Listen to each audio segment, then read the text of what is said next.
Don't see Dave Shoemaker yet either. Maybe he did come in. No, I don't see him. Oh yeah, there he is. Hi, Dave Shoemaker. I'm here. I'm here. I see you. I see you. I see you. All right. Okay. Hi, Sarah. That's Merrick's iPhone. Is Sarah? Yeah, I know. I know that by now. It took me a year's worth of meetings to figure that out. Okay, so Cheryl just told Dave Kuhns that she's coming. She might be late. Okay, well, I think we can get started. I don't think this is going to be a long meeting tonight because we did a lot of work, and I don't know that, we deserve like a little breather here. Okay, so I'm going to go ahead and share my screen with the agenda. Welcome, everybody. And the first thing I'm going to do is I'm going to have Erwin call the roll. Okay. Mumin Bar, Woman is here. Thank you. Juan Cardenas, Present. Aileen Charcudian Rogers, Present. Harold Diamond, Here. Arthur Edmonds. Arthur? Don't see Arthur. Okay, marking Arthur absent. Linda Foley, got her. Scott Goldberg, Here. Marjorie Goldman, Here. Mimi Hassanin. Mimi just came in. Okay, got Mimi here. Here. Okay, got you, Mimi. Okay. Laura Henderson. Laura. Okay, marking Laura absent. Jennifer Guzman Hosey. Jennifer. Marking Jennifer absent. Samantha Jones. Here. Susie Kaplan. Susie. She's here. Yeah. Okay. Aaron Kaufman. Here. Daniel Karoma. Daniel? Here. I saw Daniel is here. Here. Okay. Dave Coons. Here. Matthew Lee. Ray. Pam Luckett. Present. Marie Mapes. Here. Jasmine Morrell. Here. Lori Rodich. Here. Dave Shoemaker. He's here. He's here. Dave is here. Yeah, he just talked to us.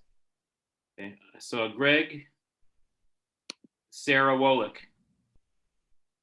She's here. Sarah's here. Sarah? Here. Sorry, trying to take myself off mute. I'm here. Okay. All right. Thank you, everyone. And we have a quorum, right, Erwin? Yes. Okay. It's just, I only have Arthur, Laura, Jennifer? and Jennifer absent. Right. Okay, I'll let you know if they come in. Okay. Michael Tardif is en route from Plattsburgh back to wherever the heck he is in upstate New York. And so he is going to be late. So I'll watch for them to come in if they arrive. So welcome, everyone. Now, what I'd like to do is we have a few guests here tonight. Excuse me. I'm choked up. So we have, of course, Joe Gebhardt, who is the chair of our voter protection, co-chair of our voter protection committee. Hi, Joe. Hi. We have, and we have Shruti Bhatnagar, who is our precinct organization co-chair. Hi, Shruti. Hi, Linda. Hi, everyone. Hi, and then we have some other guests, so I'd like you to introduce yourselves. I'm going to go down the list. I'll call your first name, and then you can introduce yourself. So, oh, we also have Dolly Kildee, who is our election board liaison. Hi, Dolly. So I'm going to go down the list of the guests we have that I see here. And if I miss somebody, speak up. Holly, you want to introduce yourself, Holly? Is it me, Holly Joseph? I'm here Yes. to participate as an observer. Thank you. And where are you from, Holly? Bethesda, Maryland. Great. Okay. Mark. Hi, Mark Hoffman, District 20, Yeah. And Mark's wearing a mask. Good for you, bud. quarantine. Oh, are you really in quarantine? Oh man, that Yep. sucks. Let's see who else. Marilyn. Marilyn Pierre is here. But it looks like she's muted. Let's see who else. Marilyn, if you want to unmute and say hi. And Nancy. Nancy Miller is also here. And now I am admitting another guest. Welcome to Yvette Butler. I lost your last name, Yvette. Yvette Butler, Uboa. Welcome. And I also see David Naiman is here as a guest. Okay, welcome everybody. I hope that this is a short meeting, as I say. So first of all, let's give ourselves a round of applause, right? Right? We won the election, man. Phew. Yes. That was it was a nail biter, but it ends up not being that close, really. We'll do an election debrief later, but in the meeting. But I don't know about you, but I'm sleeping better these days. Erwin, I'm admitting Laura Henderson now. Okay. Okay, so on the agenda, we have on our consent agenda, I have three things. I have the secretary's report, which are the minutes of October 13th. I think there's an amendment to that, which Erwin will discuss in a second. We have the voter engagement report, which is the final one. And then we have the precinct organization report from the precinct organization steering committee. I will point out that we don't have a precinct review or approve list at this meeting.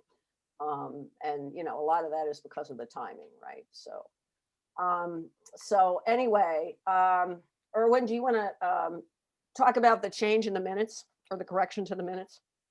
Sure. Joe Gebhardt, the co-chair of the Voter Protection Committee, sent me a note asking me to make some edits to the minutes of the October 13th meeting. And this is with regard to section 6, which was the Voter Protection Committee report. And I didn't have a chance to make the actual edits, so I'm just going to read Joe's message and ask if the committee would approve the minutes with the understanding that I'll make this edit accordingly pursuant to Joe's message. Joe's message is that the Voter Protection Committee's Board of Elections Canvas Watch was set up on October 5 to 6, and the team covered and made a report on the first Board of Elections canvas on October 6. While there was a Board of Elections canvas on October 22, which our team covered, we covered all the Board of Election canvases and meetings from the very beginning of October 6. In fact, we covered the canvas on Saturday, November 7, and this week the canvases will continue today, tomorrow, and Thursday. The message he sent me, it was on a couple of days ago. So I don't think that was necessarily all covered in the actual discussion of the minutes, but if the board will give me the discretion, I'll look at that and compare it to what we have in the minutes and correct it accordingly so that the discussion is captured accurately, but also so that we avoid any inaccuracies. So Okay. move. Okay, all right. We don't even need a motion for that. Is there any objection? So without objection, we'll keep going. Marie and Jasmine, anything you want to add to the voter engagement report? Let me see if I can get it here. Hold on. Are we not part of the consent agenda? Yeah, you are. Is there anything you want to add? Any comments you want to make? Quick comments? I don't have anything in particular. Jasmine, do you? I don't. Okay. Thanks. I just want to thank you too for holding those sessions throughout the year. I think they made a huge difference in terms of, not only recruiting volunteers, but also having volunteers knowing what to expect And in this unusual year, that was really, really important. And I think, you know, it worked well with the volunteer network that we had, so that we could take those folks and plug them right in. And I know that several of them became precinct officials, and it was good the way the precinct organization wove its work in with that. And I just think it all worked really well. So thank you, everybody, Jasmine and Marie and everybody who participated in that, because it really was a great program and something I think we can be really proud of. And a lot of people contributed to it. So thank you very Thanks much. so much for that. Thanks so much for that, Linda. Yeah, Thanks. that was it was great. And I'm sorry, the last meeting I got. Thank you. I And got cut yeah, off.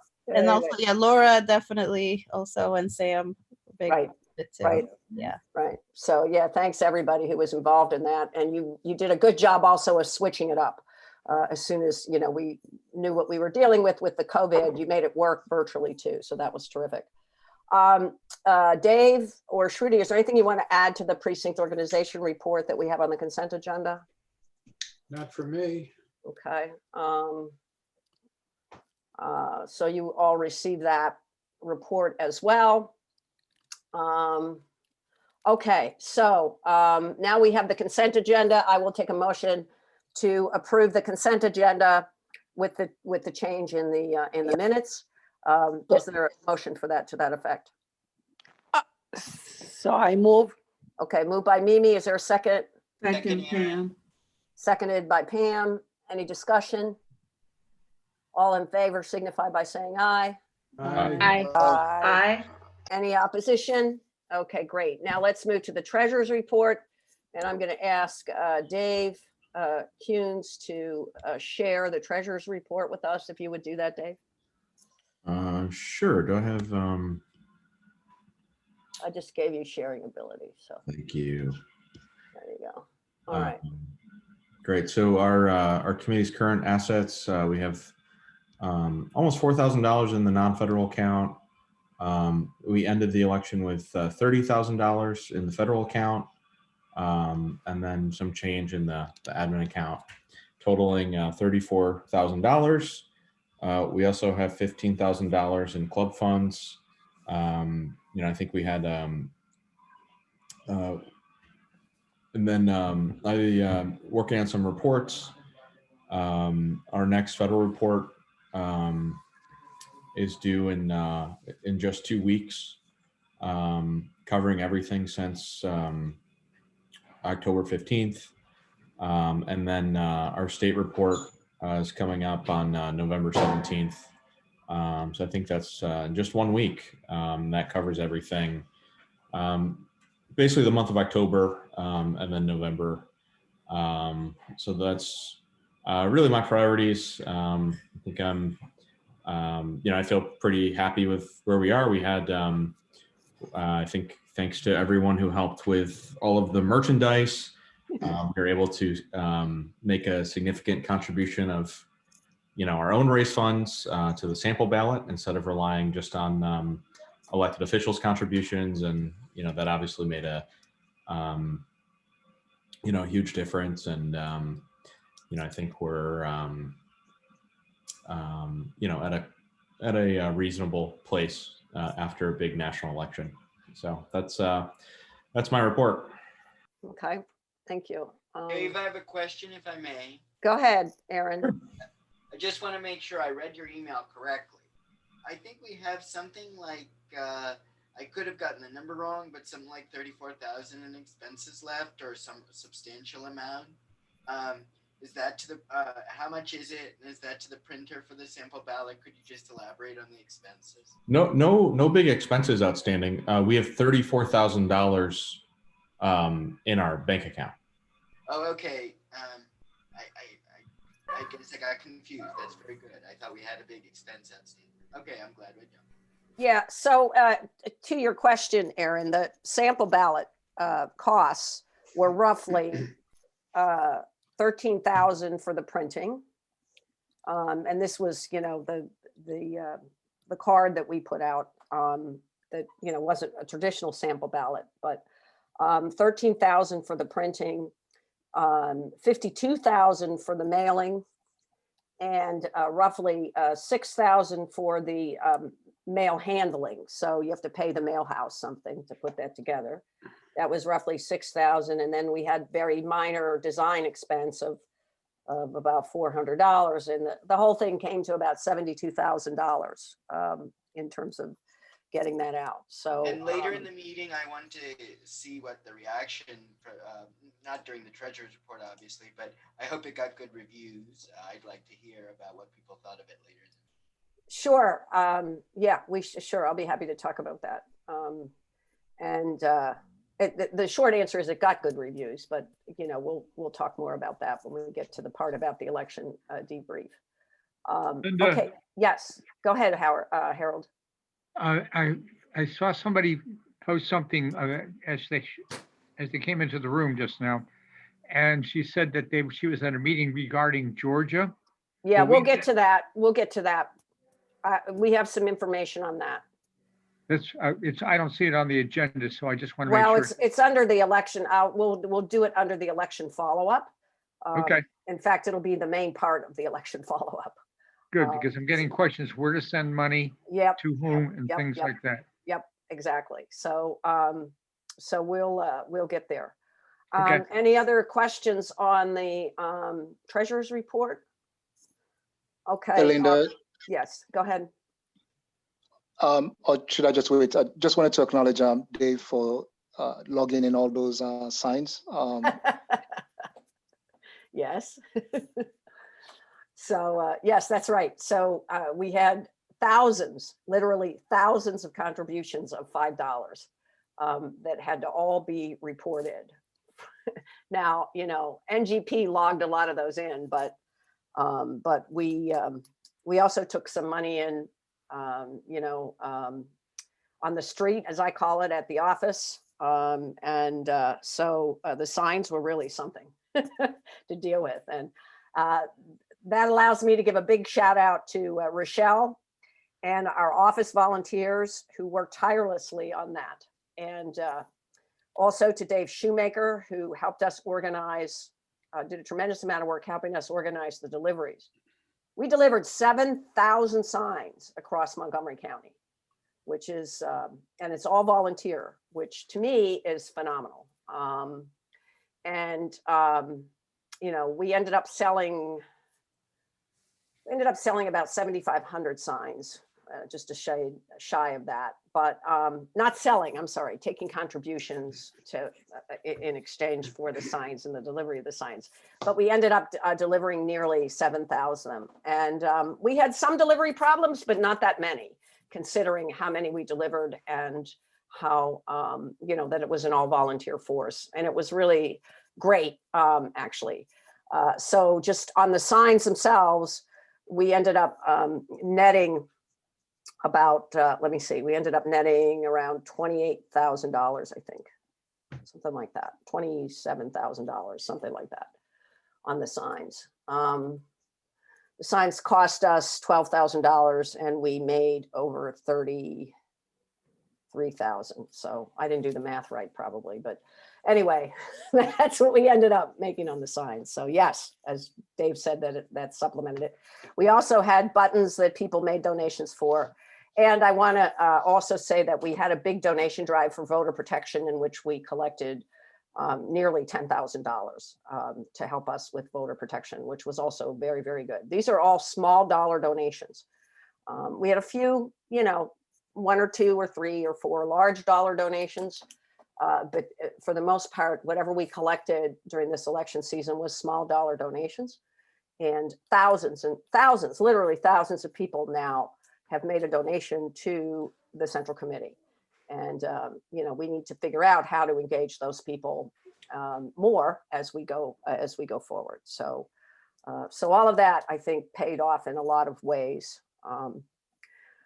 Okay, so are there any other questions about the treasurer's report? Hearing none, I'll take a motion to accept the treasurer's report. Daniel, move. Daniel is moving. Is there a second?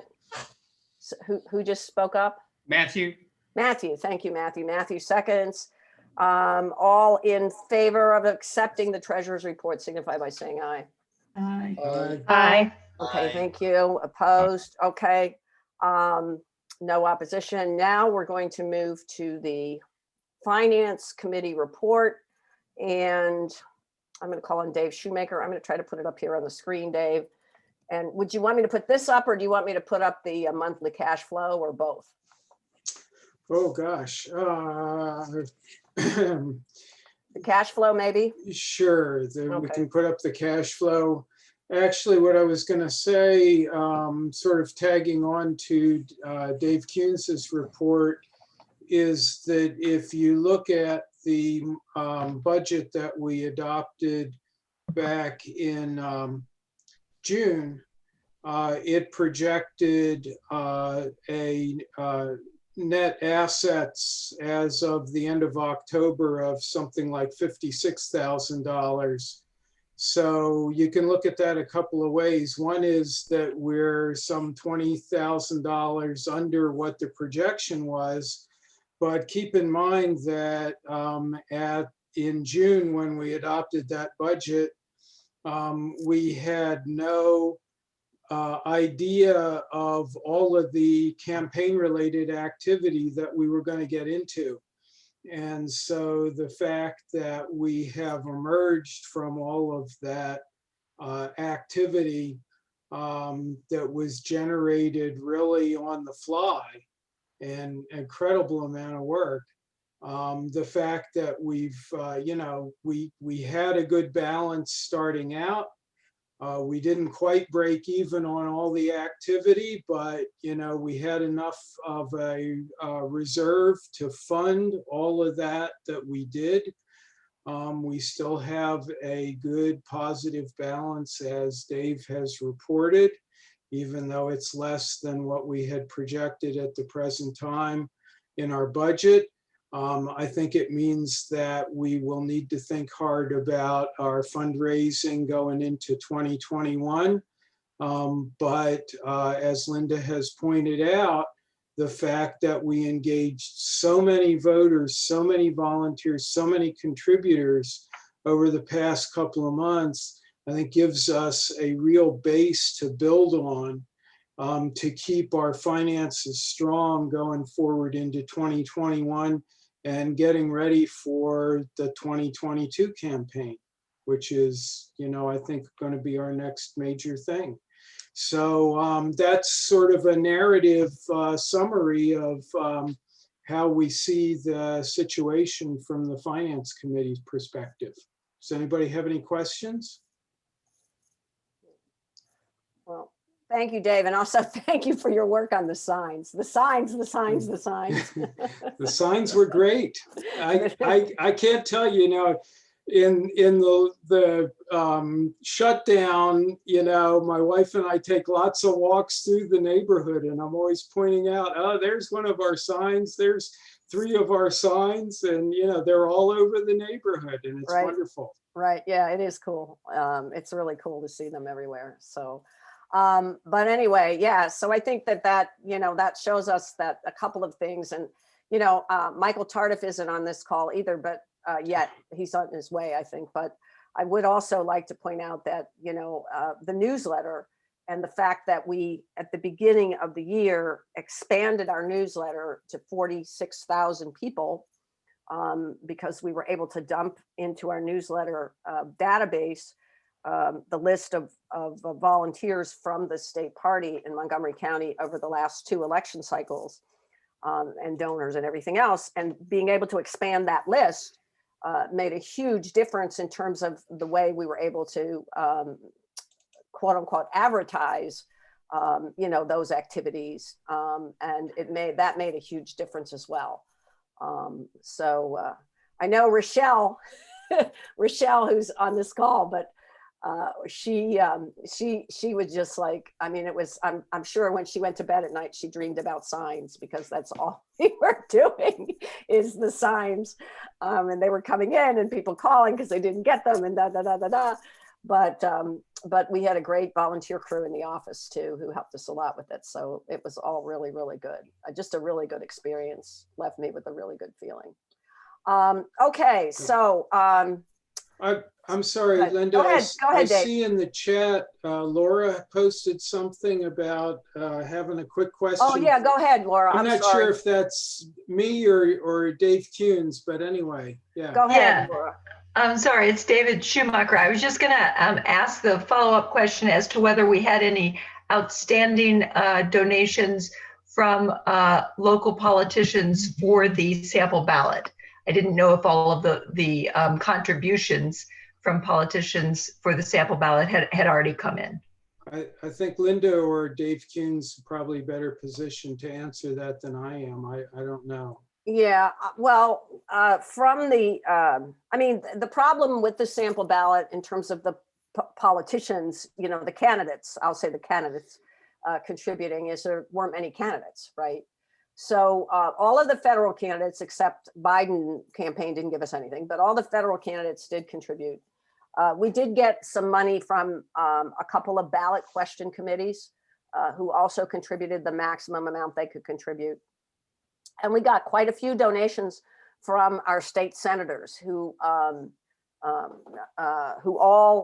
agreed to pitch in. I think every one of them did, and made a contribution of $400 each, including Cheryl Kagan, who's on this call. She has joined us, and we'll get to her in a second. But so they were very generous with their contributions. We got some contributions from delegates.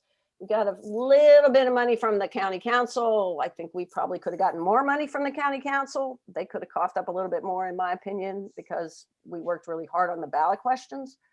But we did get some money there. So as a group, I would say that the candidates and the politicians pretty much came through for us. We knew that we were not going to get to cover the entire cost of that sample ballot mailing with the universe of candidates and politicians who were out there.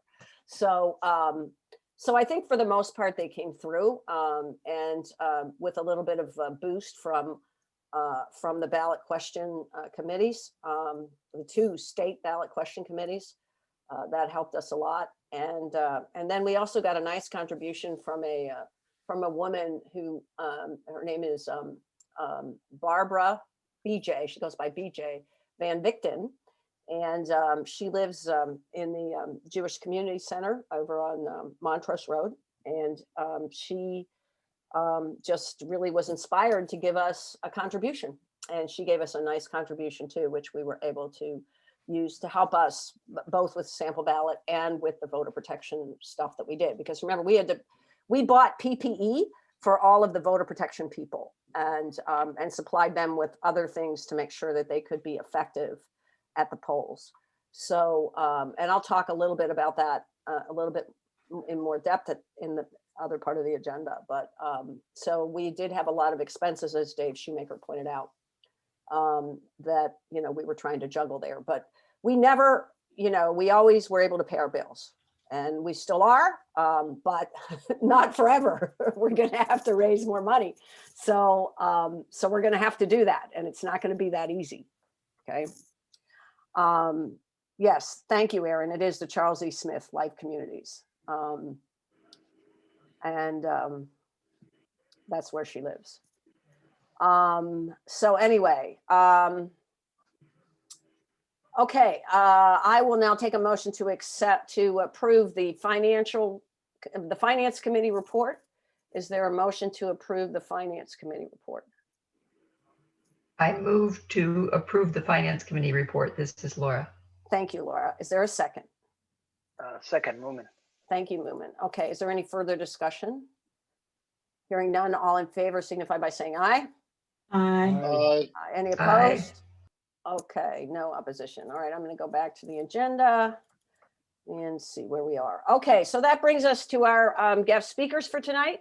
Our first guest speaker is someone we know very well. Senator Cheryl Kagan is with us tonight, and I think she wants to talk about some important issues she wants to bring up in the legislature. Cheryl, thank you for joining us. Absolutely. Thank you, Linda. And thanks to the Central Committee. Thanks to every one of you for all the work that you did. I think we have to start out with yay and happy dance and all that. Thank God. it's so nice to listen to NPR in the morning and hear about productive, constructive policies and plans, and not crazy people being fired by Twitter, by tweets. So thank you, Linda, Michael, Erwin, everyone, for all of your leadership on all the various aspects. So I have two reasons for wanting to join, other than saying thank you. I want to tell you about some election bills that I'm sponsoring, and I want to talk briefly about something that I hope doesn't burn bridges with any of you, but I do want to chat about that. So elections. I think we all saw, both in June and in November, that there were a lot of challenges, some related to the pandemic and some that were not. So I have two really big bills that I'll be sponsoring. One, I'm working in partnership with MACO, the Maryland Association of Counties, and that is going to cover everything from the State Board of Elections, which is too small, too unprofessional, and not accountable, not strong enough. It is going to address procurement, mandates on county governments, more fiscal responsibility, and some more. And so that's one bill. And again, that's going to be very bipartisan and with Maryland Association of Counties, and it is likely to be one of their priority bills. The other one, which we have been working on for months, we have just filed, and so you guys are hearing about this for the very first time.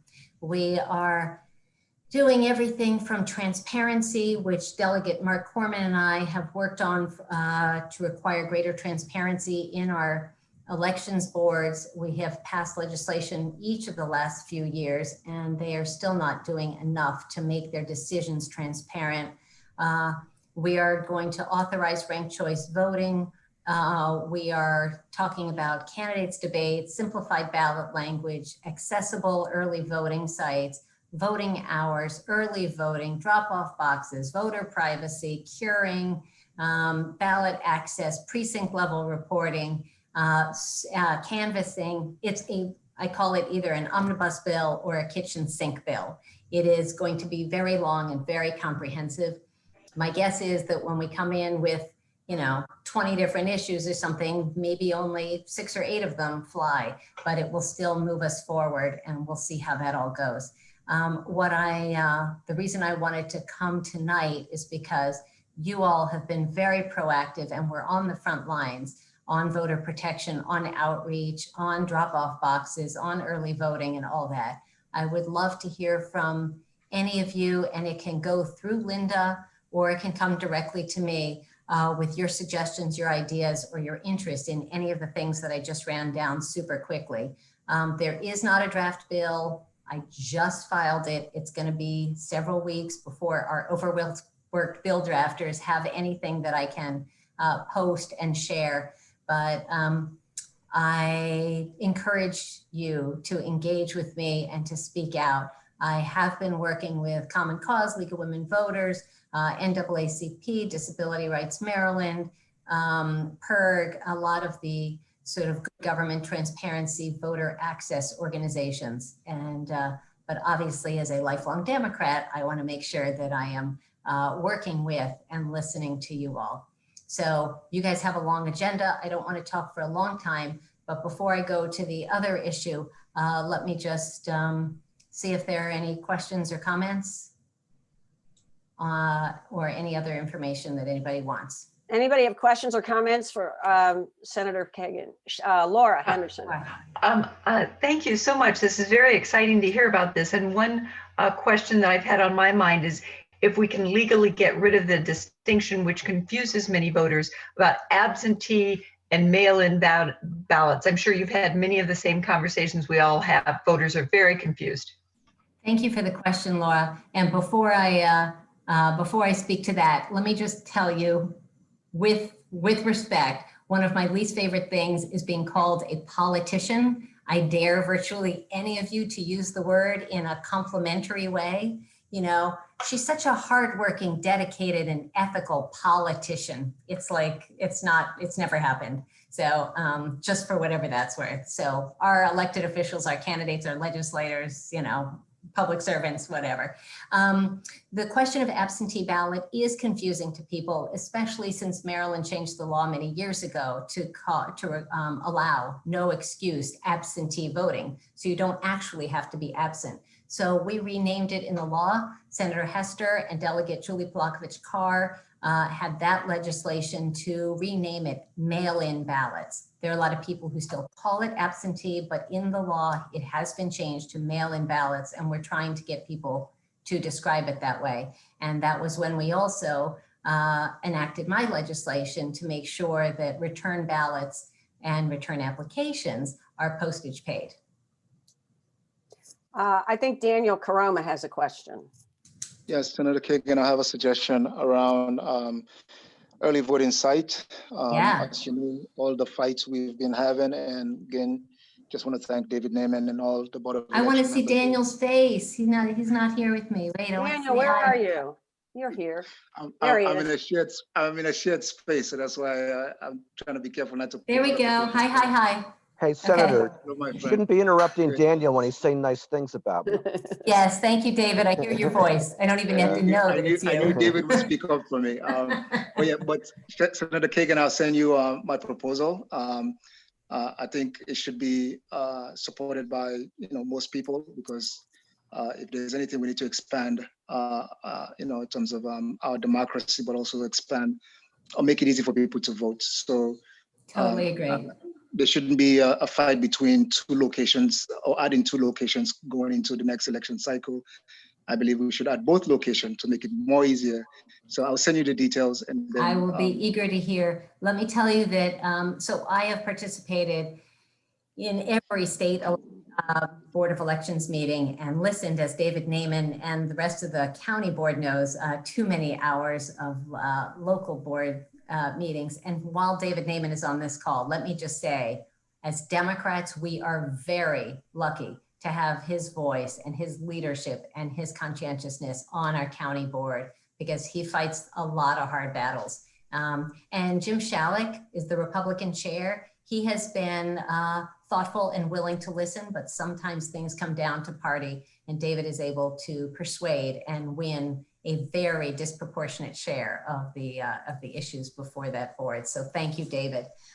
Daniel, when it comes to early voting sites, and it sounds like this is not what you're talking about, but one of the things that's interesting is on the State Board of Elections, when each county, each of the 24 counties was coming before the state board and proposing their early voting locations, one of the things that the state board reported was, if this map is approved, that 89% of the county voters will live within 5 miles of a voting center. And this is 93%. Baltimore City was 100%. So that's great for access. St. Mary's County, it was, and now the number's not in front of me, but it was like 56% or something. And what they did, the Republican majority on the St. Mary's Board of Elections had one early voting site that was very convenient for people in the north part of the county. And then the lower income, more Democratic, more diverse southern part of St. Mary's had no access to early voting.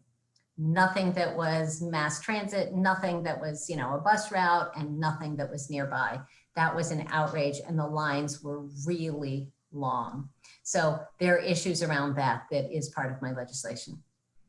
And David, no worries. We are definitely going to talk. I promise you.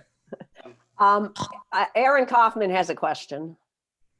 Hi, Cheryl. Always great to see you. Hey, Aaron. My question is this.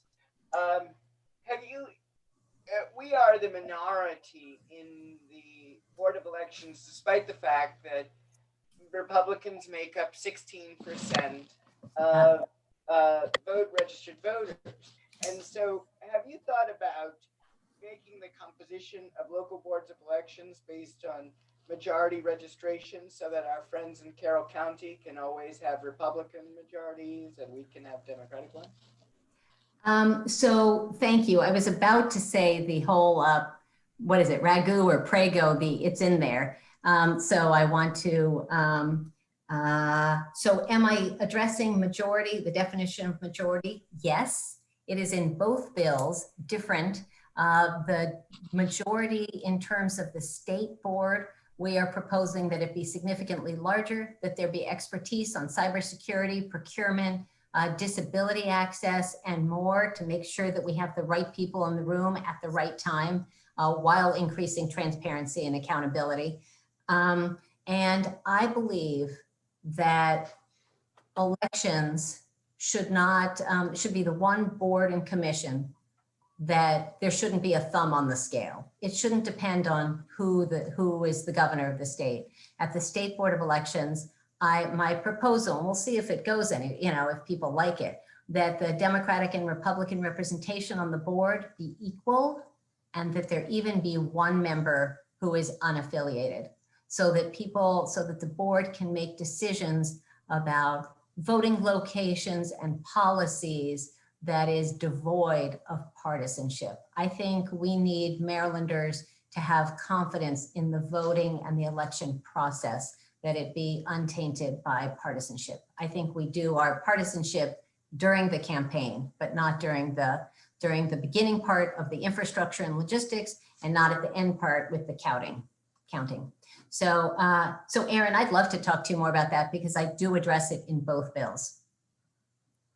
Okay, and Erwin Rose has a question. Erwin writes in the chat, will your bill change voter registration procedures, and will it enhance the use of vote by mail? For example, send ballots to all voters without requiring a request for a ballot.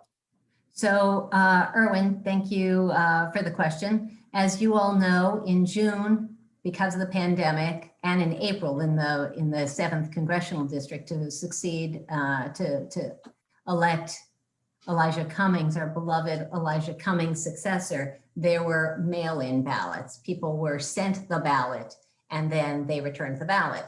Unfortunately, Governor Hogan, and we worked hard to try to get him to change his mind, but he insisted on sending everyone an application. People thought it was a ballot. Too many people waited and took no action. So they were sent a ballot. They had to a ballot application. They had to return the application. Then they were sent a ballot. Then they had to return the ballot. So first off, it was over $20 million more expensive to run the measure that way. There was a 50% revenue burden on the counties, because even though it was his idea, and I tried to get the Secretary of Budget and Management and the governor to pay for it all. It's like, it's your idea. Don't foist, an unfunded mandate on our 24 local jurisdictions that are already struggling with a pandemic.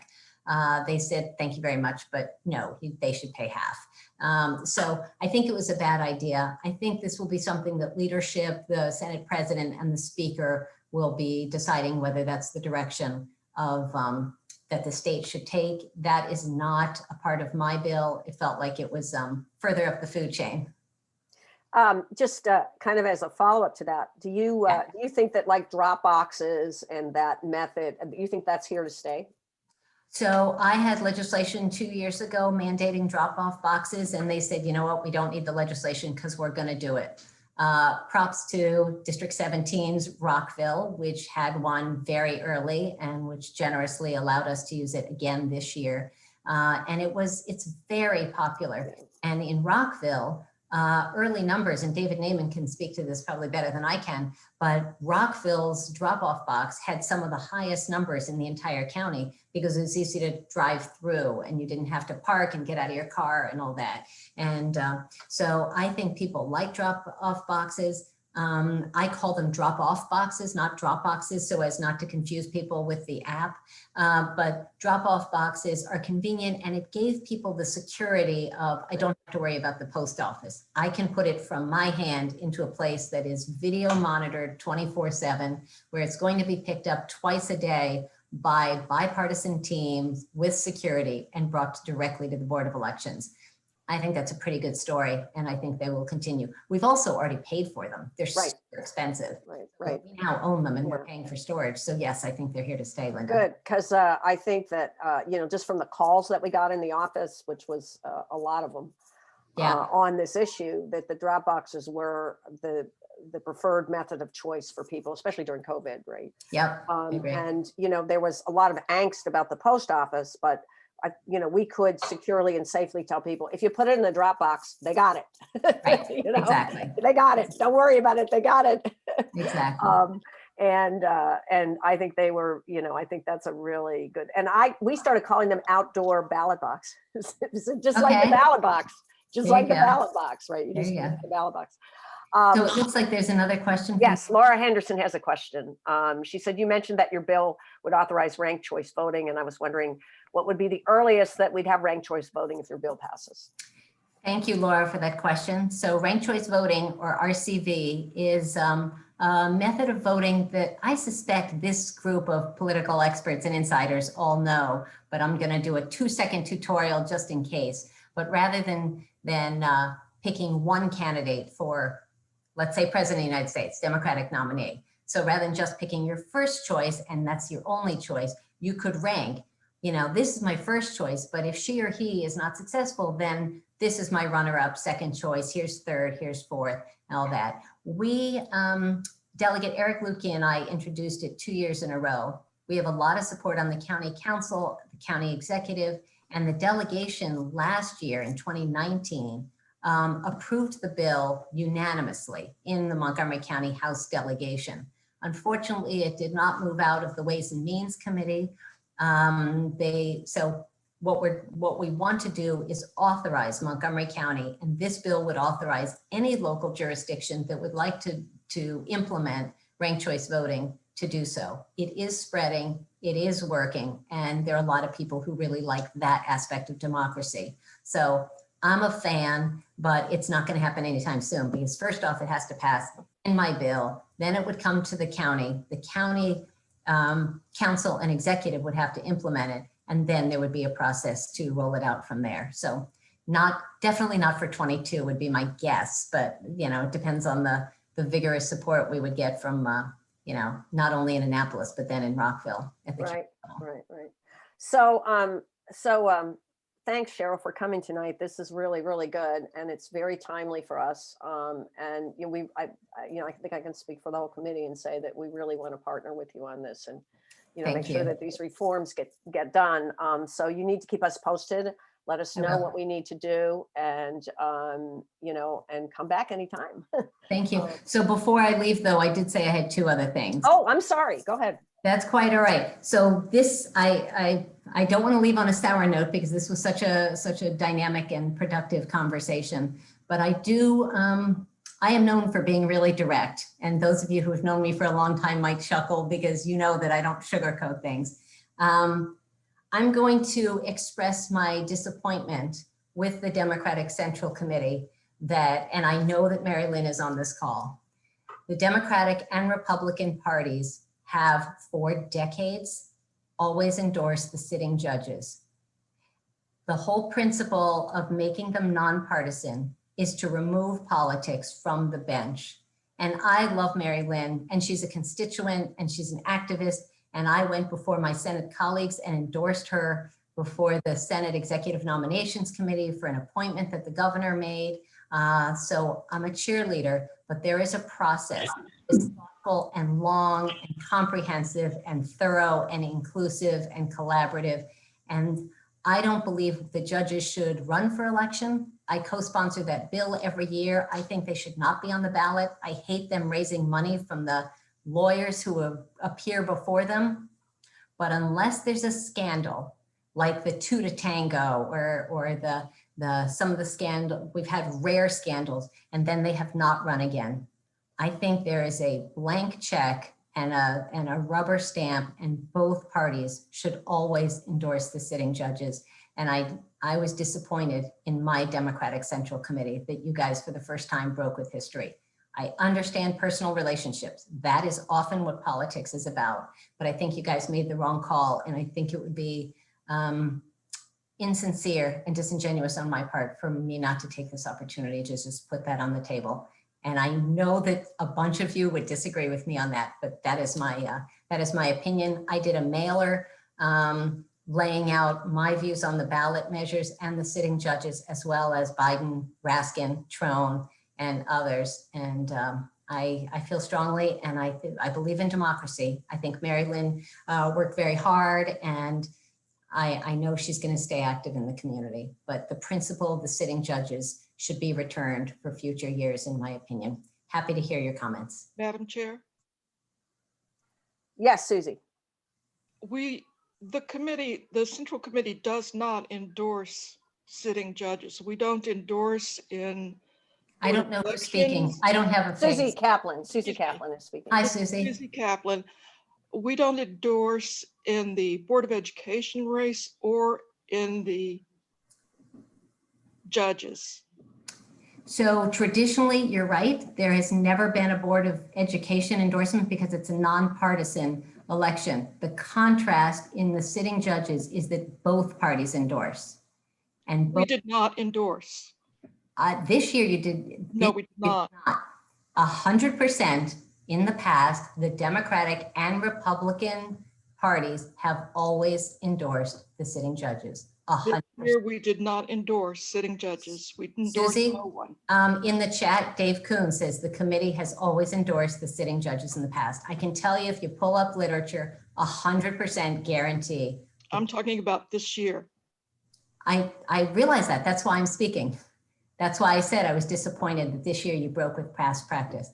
You're right. You did not endorse this year. I'm suggesting that that is a break with decades and decades of past practice. And I'm disappointed, and I hope that that won't happen again. And the sitting judges should be endorsed by both parties.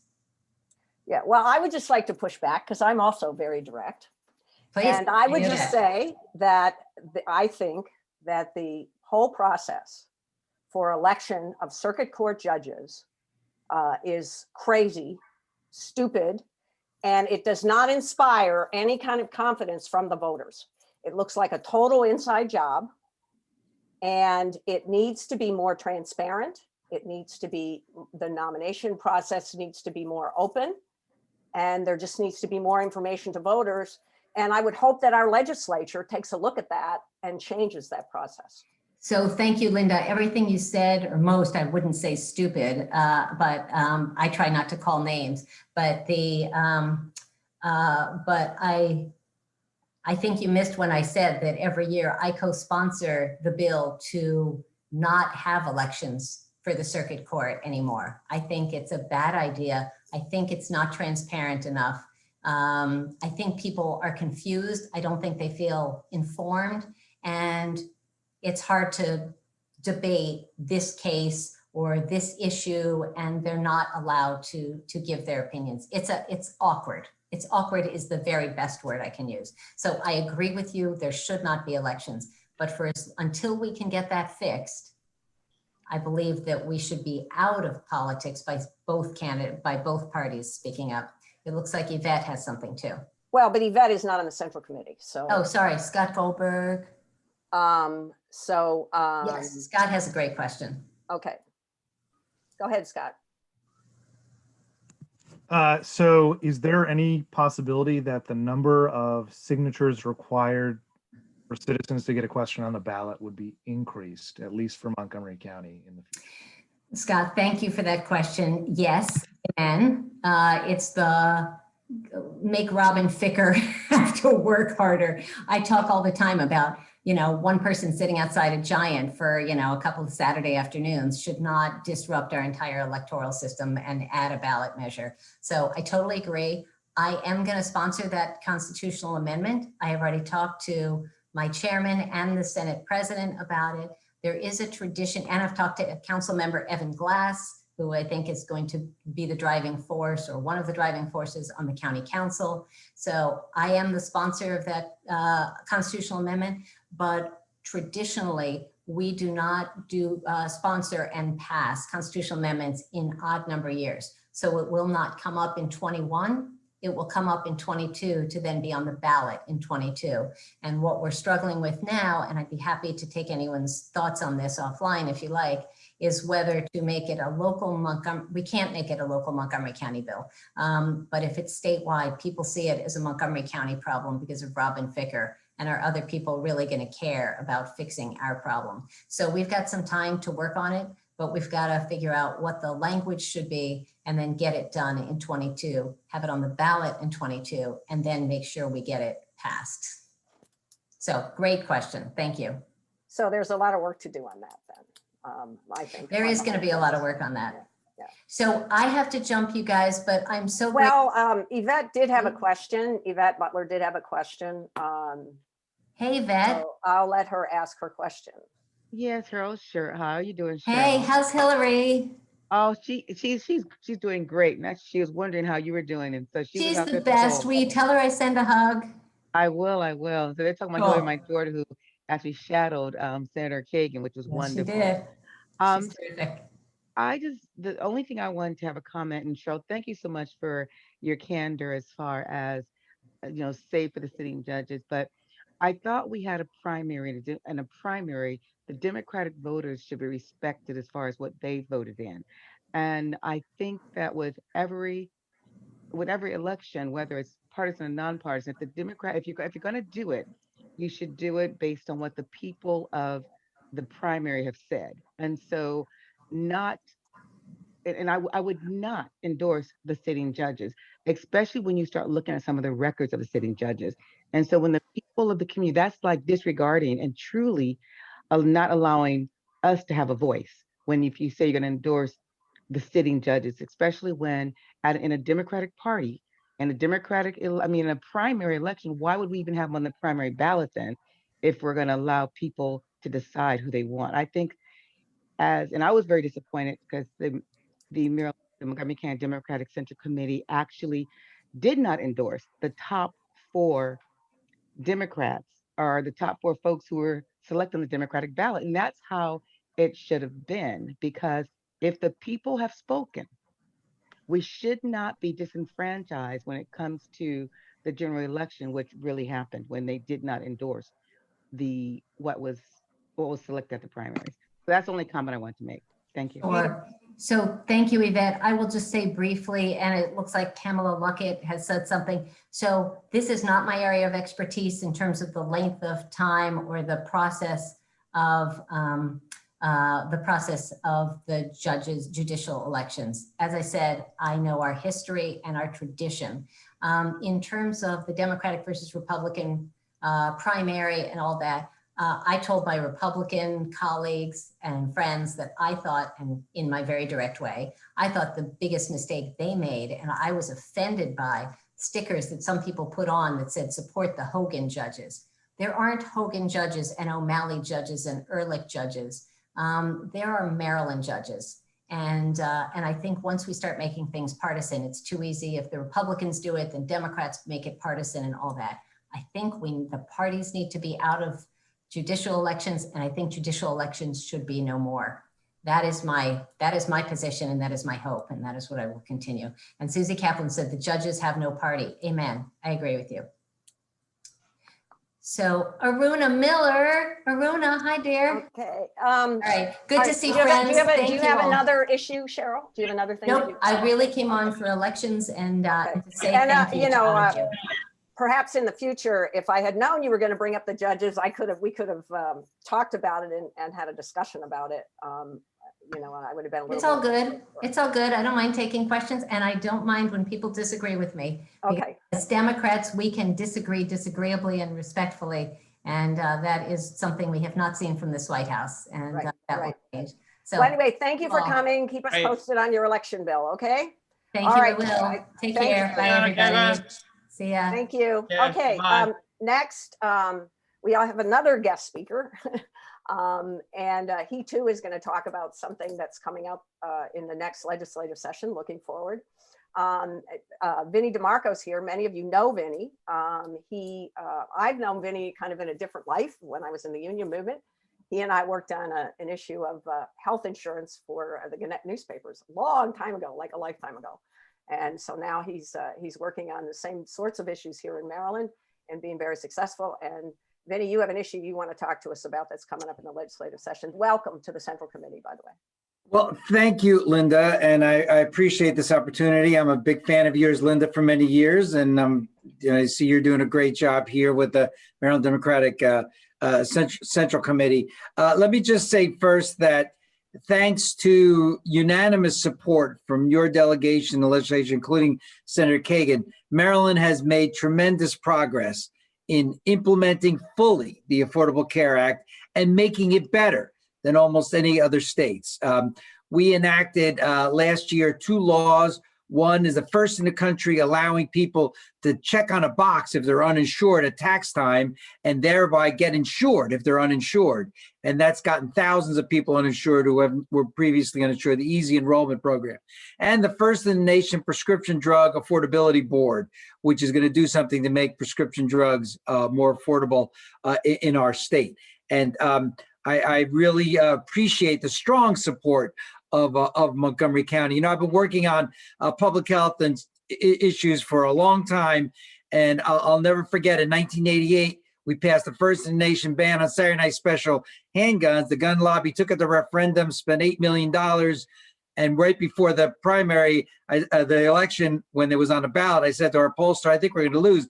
And he said, no, because you have something no other state has, and that's Montgomery County. And he was absolutely right. Every place else in the state, the numbers went down because of the money of the gun lobby, but not in Montgomery County. And that's why our law succeeded. So I really love coming to Montgomery County. And the issue I want to talk about now is how we can build on the Affordable Care Act with a measure where it's called the Health Equity Resource Communities Law.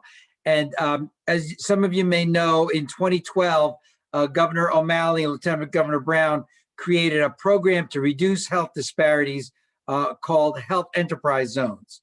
And through that law, 5 of these zones were created across the state, and they worked really well to reduce health disparities, improve health outcomes, and just make life better for people who were in disadvantaged communities. That was a 5-year pilot, and Anthony Brown expected to be elected governor in 2014 and make it permanent. As we all know, that didn't happen, and Governor Hogan makes sure it was not continued. And that really was a problem for people in these areas that were benefiting from the health enterprise zones, and it just prevented it from being expanded elsewhere. In June of this year, Senator Antonio Hayes of Baltimore City and Delegate Eric Barron of Prince George's County approached our organization to ask us to help them resuscitate the health enterprise zones, which study after study shows worked really well to improve health outcomes and to reduce hospitalization, which helps us all by reducing our health uncompensated hospital care. So we absolutely said yes, we wanted to do that. So we thought about it a lot and decided a couple things. One, to change the name, because the name didn't really describe what it is about. And we called now the Health Equity Resource Communities. And secondly, more importantly, we decided that we needed to make it permanent with a funding source, that we no longer wanted it to be just a pilot. We wanted this program to be in place and able to reduce health disparities and improve health outcomes in disadvantaged communities all across the state.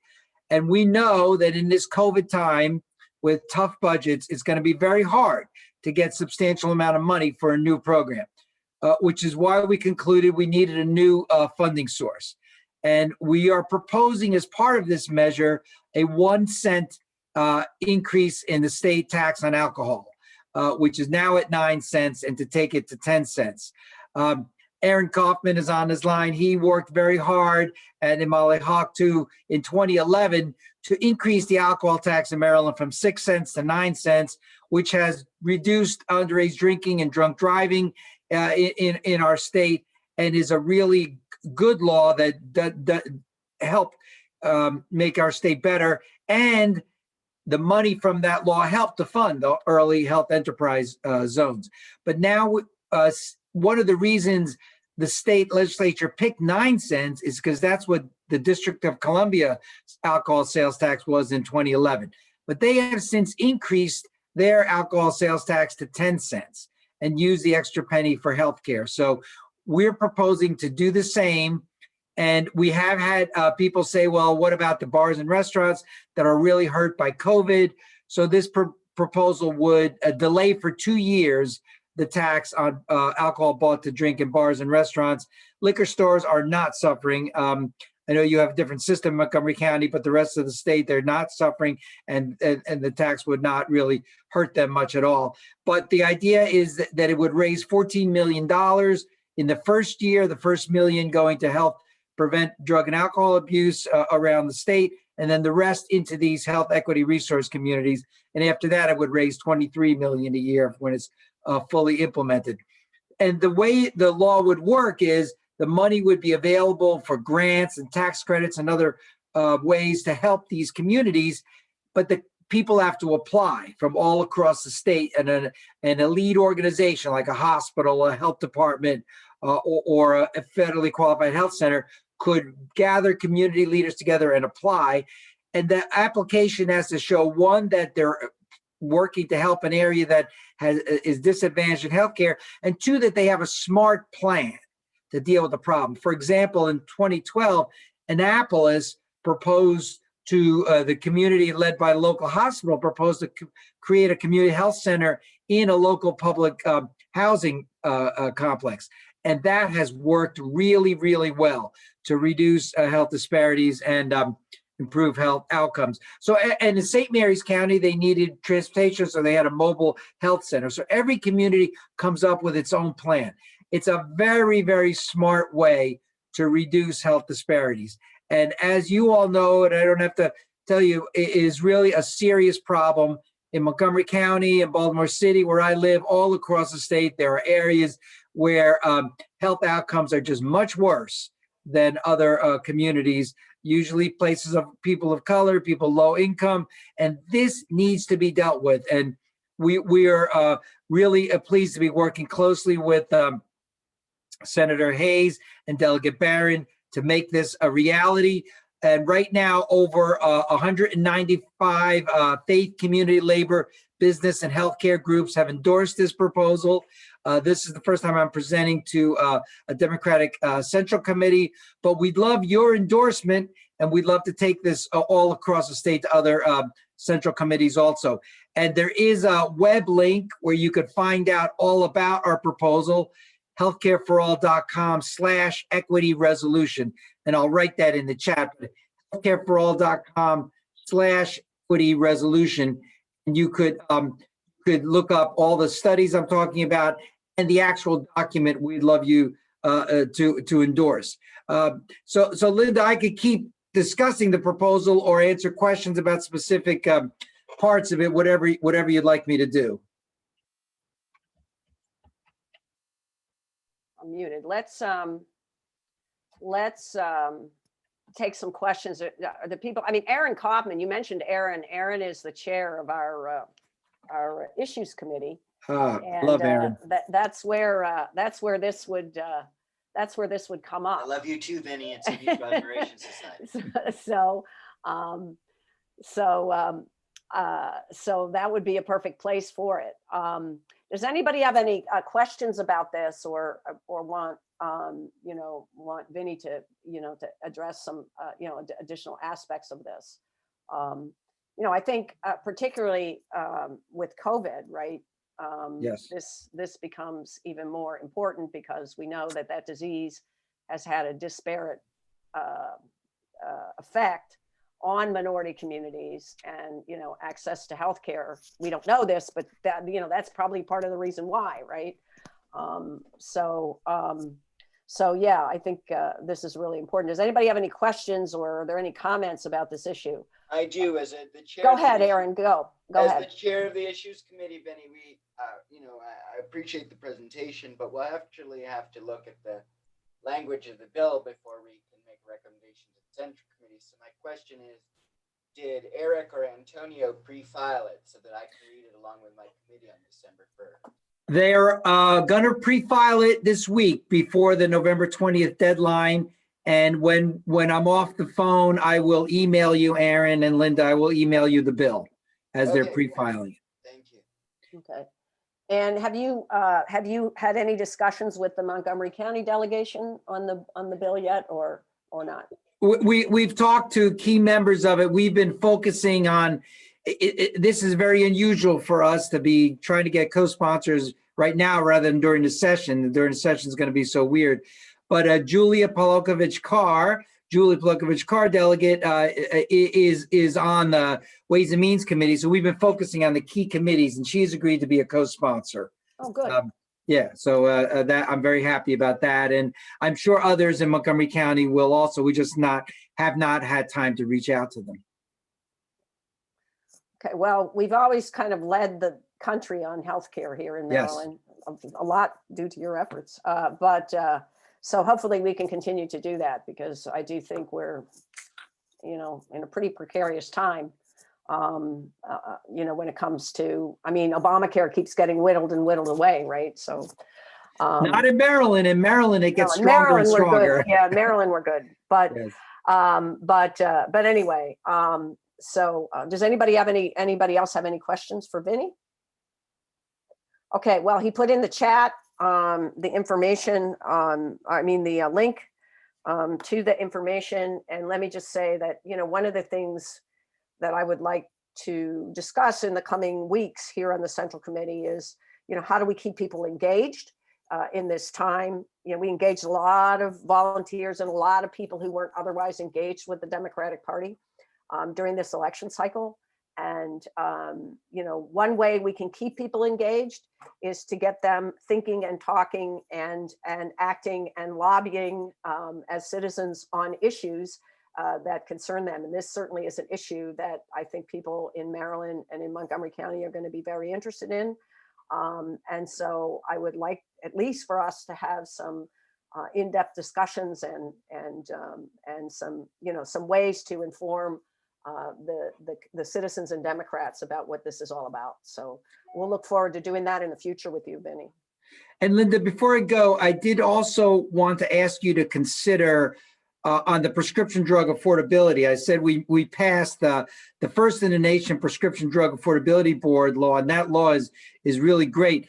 But we're asking you to endorse a resolution there also, because the law that passed in 2019 gave the board the authority to make prescription drugs more affordable for state and local governments, which is great. But we need to go back to the legislature in 2022 or 2020, I think it's 2023, to gives this board, the first in the nation of its kind, the authority to make prescription drugs more affordable for everybody. So I'm going to put in the chat another site where our prescription drug affordability resolution is. And I know that goes to Aaron too. So I could be in touch with Aaron about the details of it. But it's very, very important. Big Pharma is going to come hard against us when we try to give this board the authority it needs to make prescription drugs more affordable for everyone. Because as everyone knows, there are many, many Marylanders who still can't afford their prescription drugs. Our premiums are higher because prescription drug costs are so high.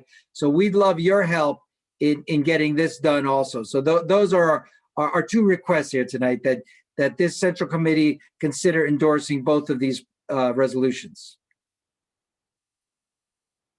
Okay, well, I'm sure that you'll be talking to Aaron and to me, and we'll get the Central Committee more information, and hopefully we'll get to the place where we can do that. Great. And also, assuming that we get there, also be able to help you get out there and educate the public about these important issues as they come before the legislature. That I really appreciate it. If you could do this before the session, that'd be great. Otherwise, but I'll be in touch with Aaron. Aaron and I, as you said, love each other, so we'll figure it out. Okay, great. Anything else for Vinny DeMarco? Vinny, thank you for coming by and sharing that with us. Thank you, Linda. Great meeting. Bye-bye. Bye. Okay. Next on our agenda is the election 2020 debrief. So before I get into the debrief, I do want to talk just a little bit about, because we did a lot of things, and we did a lot of things, new things. And as we said, we engaged a lot of people. And I think overall, we had a very successful election cycle. And I think the Democratic Party here in Montgomery County had a very successful election cycle. We not only overwhelmingly voted for the winners of the presidential election, Joe Biden and Kamala Harris. We reelected all of our congressional representatives by very large margins, and all of the ballot initiative or the ballot question positions that we took prevailed. And I just want to say that, I think from top to bottom, our process here was the reason a big reason why that happened. It wasn't the only reason. There were ballot question committees out there. The unions were out there and active. Jews United for Justice was out there and active, and as were some other groups. But we were first off the mark with our mailing, number one, and it arrived in voters' homes right as they were getting their ballots, which I think was really, really helpful. And I think it was also the right medium for this election, since so many people were voting by mail. I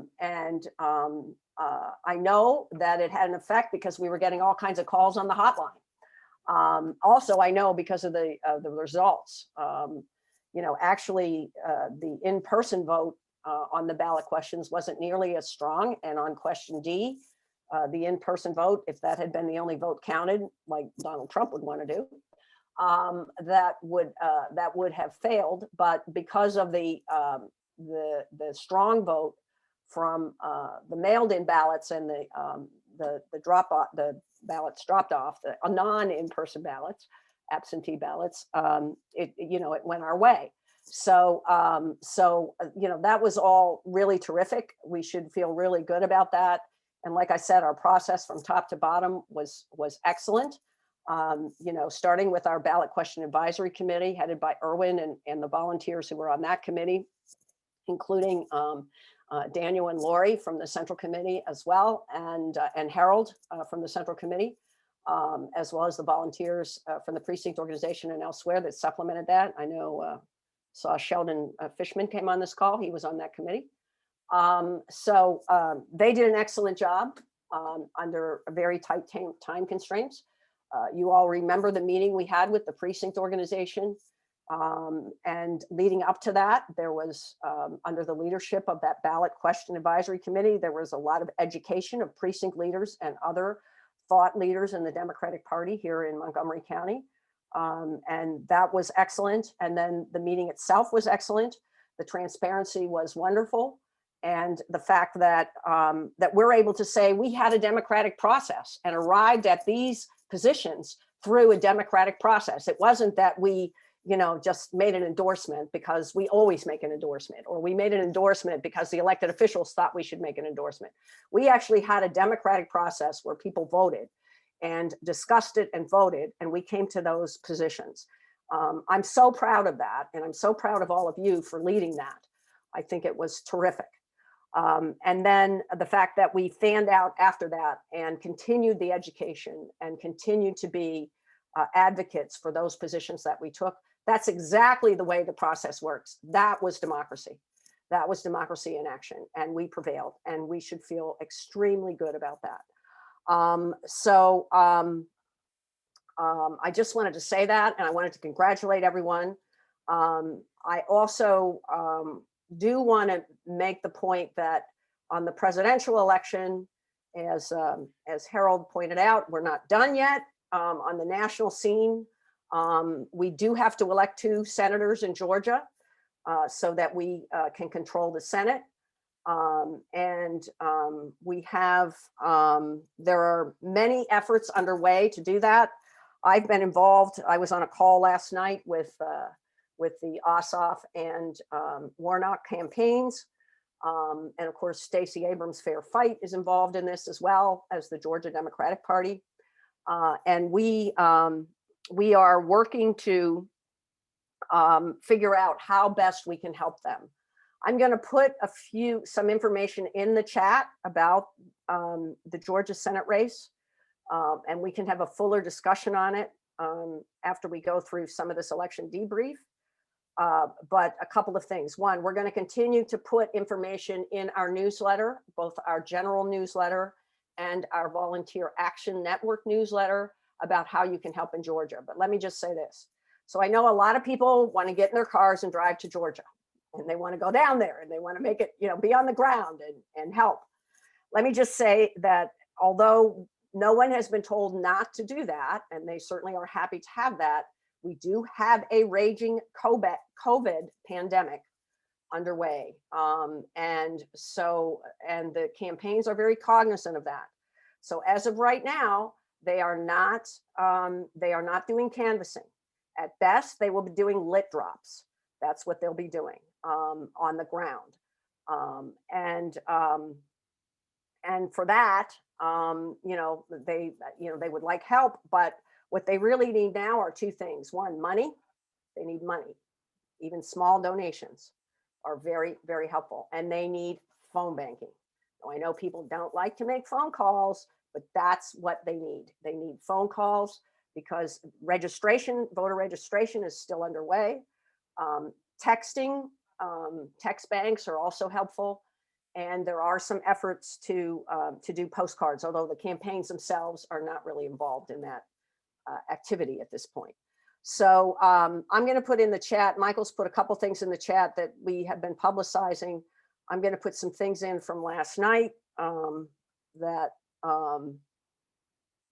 I picked up. The first one is for donations. Well, actually, the first two are going to be for donations as soon as I get them done here. And then also to volunteer. So the volunteer is you sign up to volunteer and then they'll get in touch with you, okay? And there are some things that can be done. And then there's one more. So the last one, whoops, the last one, the one that says tinyurl.com, Save the Senate GA. That's a combined effort of Fair Fight for fundraising, Fair Fight, Ossoff, and Warnock campaigns. Okay, so that one is a three-way split there. And then Fair Fight itself also has things that you can do.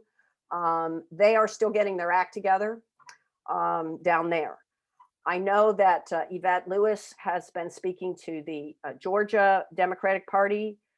She is going to report or have some things shortly once they figure out what they need us to do. They know that we're here in Montgomery County ready to go help. And we can already start doing that. So anyway, that's what I know about Georgia. I would just say stay tuned because there's going to be more on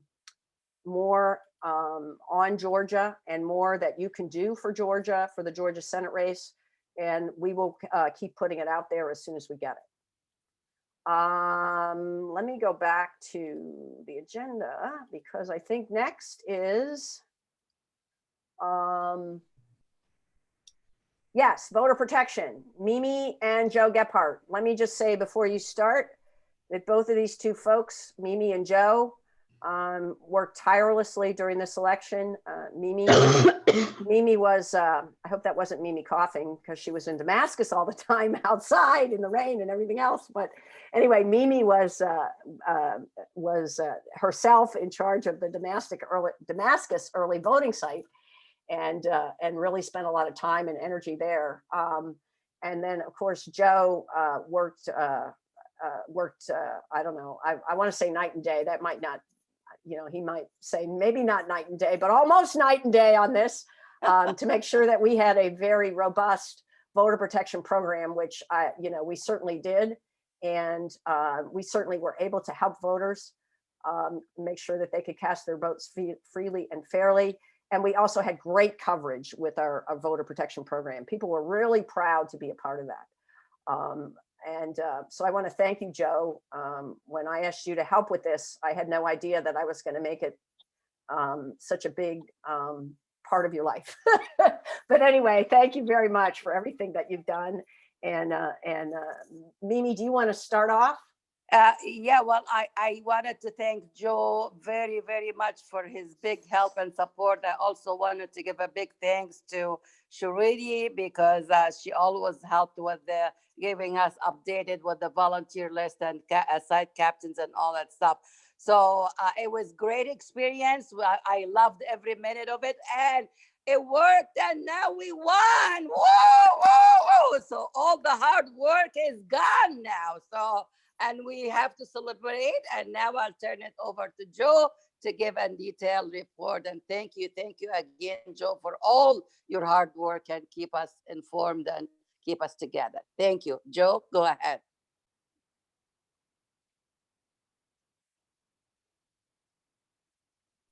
You're muted. You have to unmute yourself. There you go. Oh, there you go. Got it? Hello? Say something. yeah, we can hear you, Joe. We can't hear you. Yeah. Joe, unmute yourself. Unmute yourself. The little microphone. Bottom left-hand corner, Joe? Yeah, bottom left-hand corner. It's hard to follow Mimi, you know? His wife. He's had a problem with that laptop. Yeah, Mimi is a tough act to follow, you know? Wow.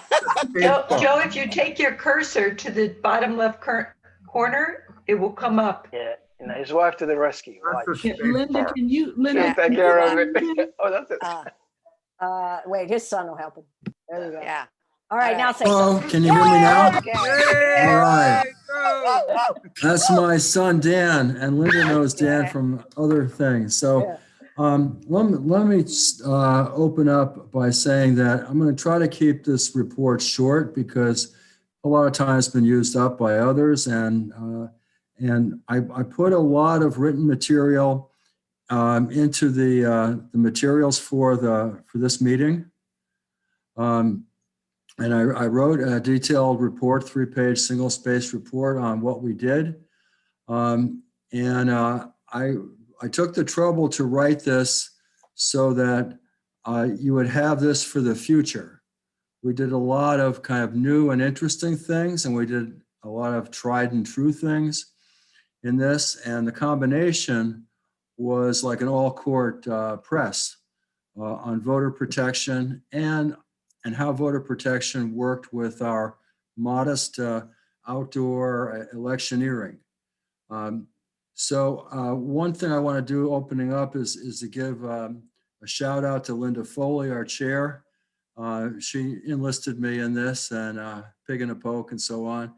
But Linda was inspirational and so effective in the whole campaign, which has already talked about the signs and about the ballot questions. And this was the signature piece at the end of the campaign. And, you know, the DNC and the state party didn't want the county parties like Montgomery to have much of a campaign. They wanted our workers and our money to go to the other states. So it was a little pushback to accomplish a campaign, and Linda did it just right, the right balance between helping our voters and helping our activists, and also freeing us to work in the other states. Had all that work not gone into Pennsylvania, we probably would have lost the general. So it was extremely needed. So let me kind of go through this quickly. I want to thank, besides Linda, and you might say, well, where did all these things come from? Outdoor poll watchers, Canvas Watch, Hotline, Rapid Response Team. Where did this come from? Well, it came from conversations that Linda and I had, like, it's coming up. Tomorrow they're going to have a canvas at the election board. We better get a Canvas Watch going. We looked at our volunteer list. We enlisted like 6 really good people, really experienced sort of semi-retired or retired people, former ABC bureau chief for their TV news department in DC. I mean, just partners in downtown law firms, all that kind of stuff. And so we got really good people to work in everything. We had a 6-person hotline and we had 8 people. We had to rotate a few people off because we had more interest. Rapid response team, we only used it twice on election day, but in case problems arose on election day, we wanted to have serious people, a lot of them Central Committee members, you people, go to the site and lend our presence and our weight and our arguments to the discussion. I know Moomin and Irwin went to sites and helped resolve problems. So we had we had an all encompassing comprehensive program. And we did, a report on every canvas, every Board of Elections meeting. Those reports went to Linda and the other leaders and my partners on this, Mimi, Moomin, and Shruti. Shruti did an awesome job in organizing and scheduling this whole outdoor poll watcher program. Program couldn't have worked well besides Shruti on the top without this very dedicated site captains. Site captains did the kind of work that the tent organizers do for the Smithsonian Folklife Festival. They worked 8 or 9 days in a row, 13 hours a day, keeping the schedule, knowing who was opening, knowing who was closing, knowing where our materials and the tables and all that were going overnight. Filling in when a worker didn't show, which happened a bit. At the end, we had so many people. We had 2 and 3 people at a site, even on election day. I heard that one of our most active poll watchers, Aruna Miller, who's a good friend of mine, was on the call here. Cheryl called her out. I think Aruna worked at 6 different sites, if I have my math right. But Aruna wasn't the only one. A lot of people were doing that. And the site captains you cannot believe what they did. Let me give you one example. And I'm not going to give many examples, so I'm trying to give you the real highlights. Silver Spring Civic Center, we had Joe Kirshner as our lead, our site captain. We had some really good people working there, Mike DeLong, Luke, forgot Luke's names, Luke Jones, is it? Jones, yeah, Luke Jones. Yeah, Kelly Cooper, there were others too. And on Thursday evening, the building came out and told us, you can't be here on Saturday. You have to close down on Saturday. No voter protection, no electioneering on Saturday. Why? Because the farmers market is here and they've got an exclusive contract and they don't want you here. So a flurry of calls went to our favorites at the Board of Elections, David Naiman and Alan Vanoff, but primarily David. And David and I, through our arguments and through David's advocacy, we convinced our Board of Elections attorney to make the First Amendment argument that we had a right to associate with our voters. We could not be kicked out, no matter what the contract said. And our argument prevailed through Kevin Karpinski, the board's attorney, and through the setup that David and I did on it. And they gave us a better location on that Saturday. They gave us 20 feet away and said they were going to waive the state rule. So did voter protection work in the party's best interest and the voter's best interest? And in that situation, it sure did. Give you a few other examples. On election day, we had a voter intimidation complaint from an African-American woman, Democrat, who had voted, who got a strange robocall saying, be home and stay safe. And she thought it was targeted at her. And apparently that call went to a lot of people, but it went to a lot of African-Americans in Montgomery County and throughout the state. So I used Linda's intro and I called my old state senator and friend, Brian Frosch. And I said, Brian, could have a voter intimidation problem here? Explain it to him. He said, yeah, it sounds legit. It sounds real. Why don't you call the state prosecutor's office and register this complaint and get their advice? And so I did that, and they gave me some advice, and I don't feel free to talk about all the outcome, but we were working with Brian Frosch and the state prosecutor's office on an issue that required it. There was one other major thing that came up, and it was what you do when you're smart in law and smart in politics. And it doesn't always work. But there was an allegation made that a worker at the Board of Elections in the canvass committed misconduct, that he was improperly marking ballots. What he was doing was he was copying the web-based ballots onto regular ballots, which is one of their programs or projects at the Board of Elections. But he was doing it alone, and he was there for a long time doing it. And so somehow, I think it was Reuters, but some news organization filmed him, and that film started getting around on social media a little bit. So we approached David. David talked to Kevin Karpinski, the lawyer, and Kevin did an investigation. He talked to the individual, found out that nothing bad was happening, and it was also being video streamed. Our people were watching it, and they didn't see a problem with it. Some people who've watched it didn't like it and have said so openly.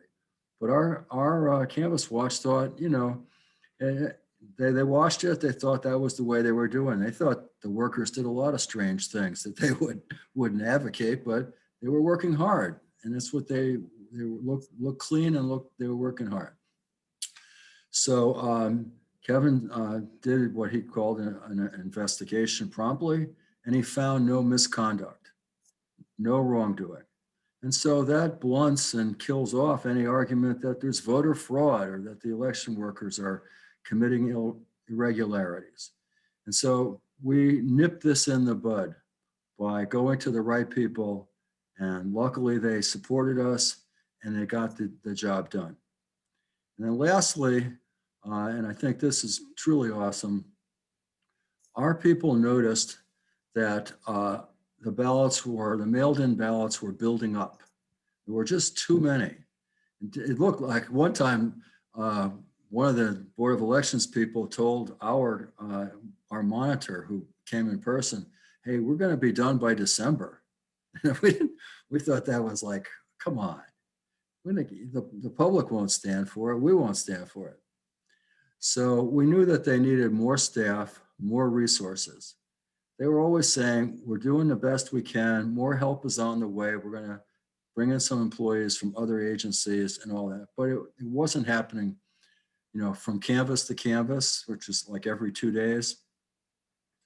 So we brought this to the attention of the elected officials, as Cheryl called herself, and Cheryl, dear friend from way, way back.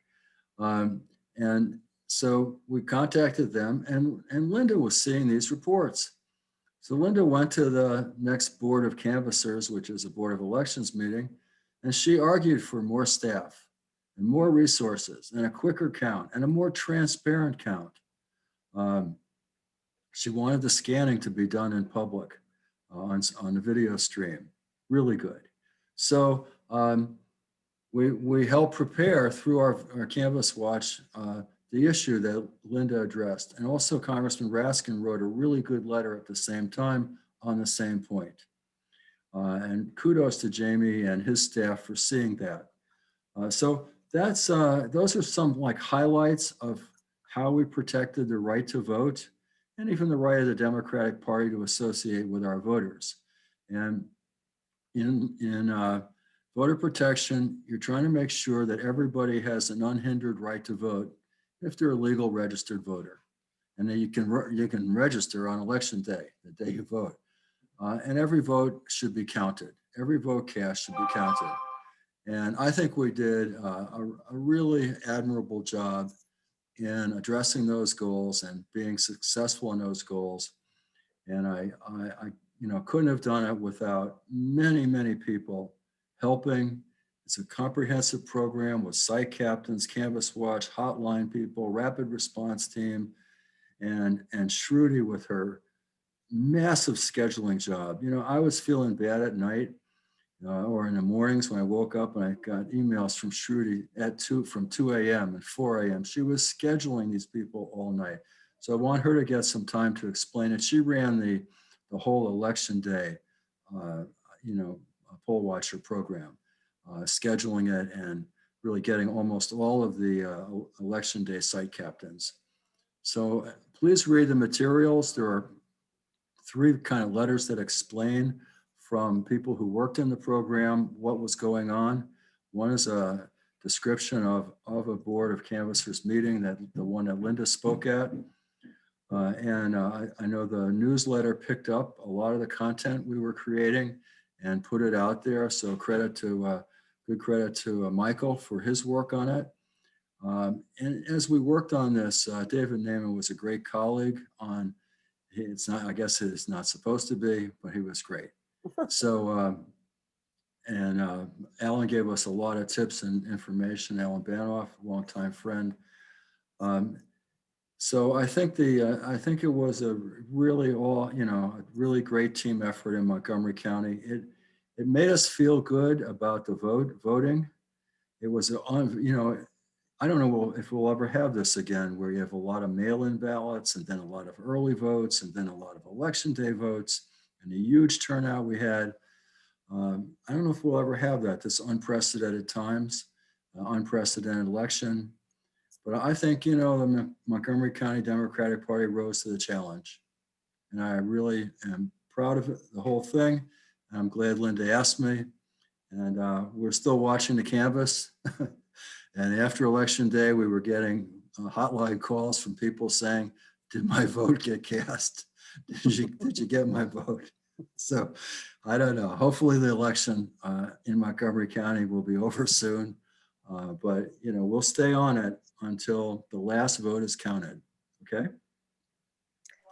That's Thank all. you, Joe. Thank you.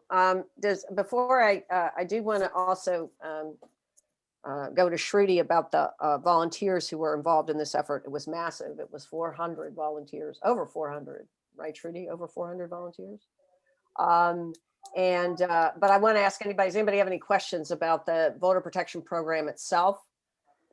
One thing that we did do that I think was important was we provided training for them.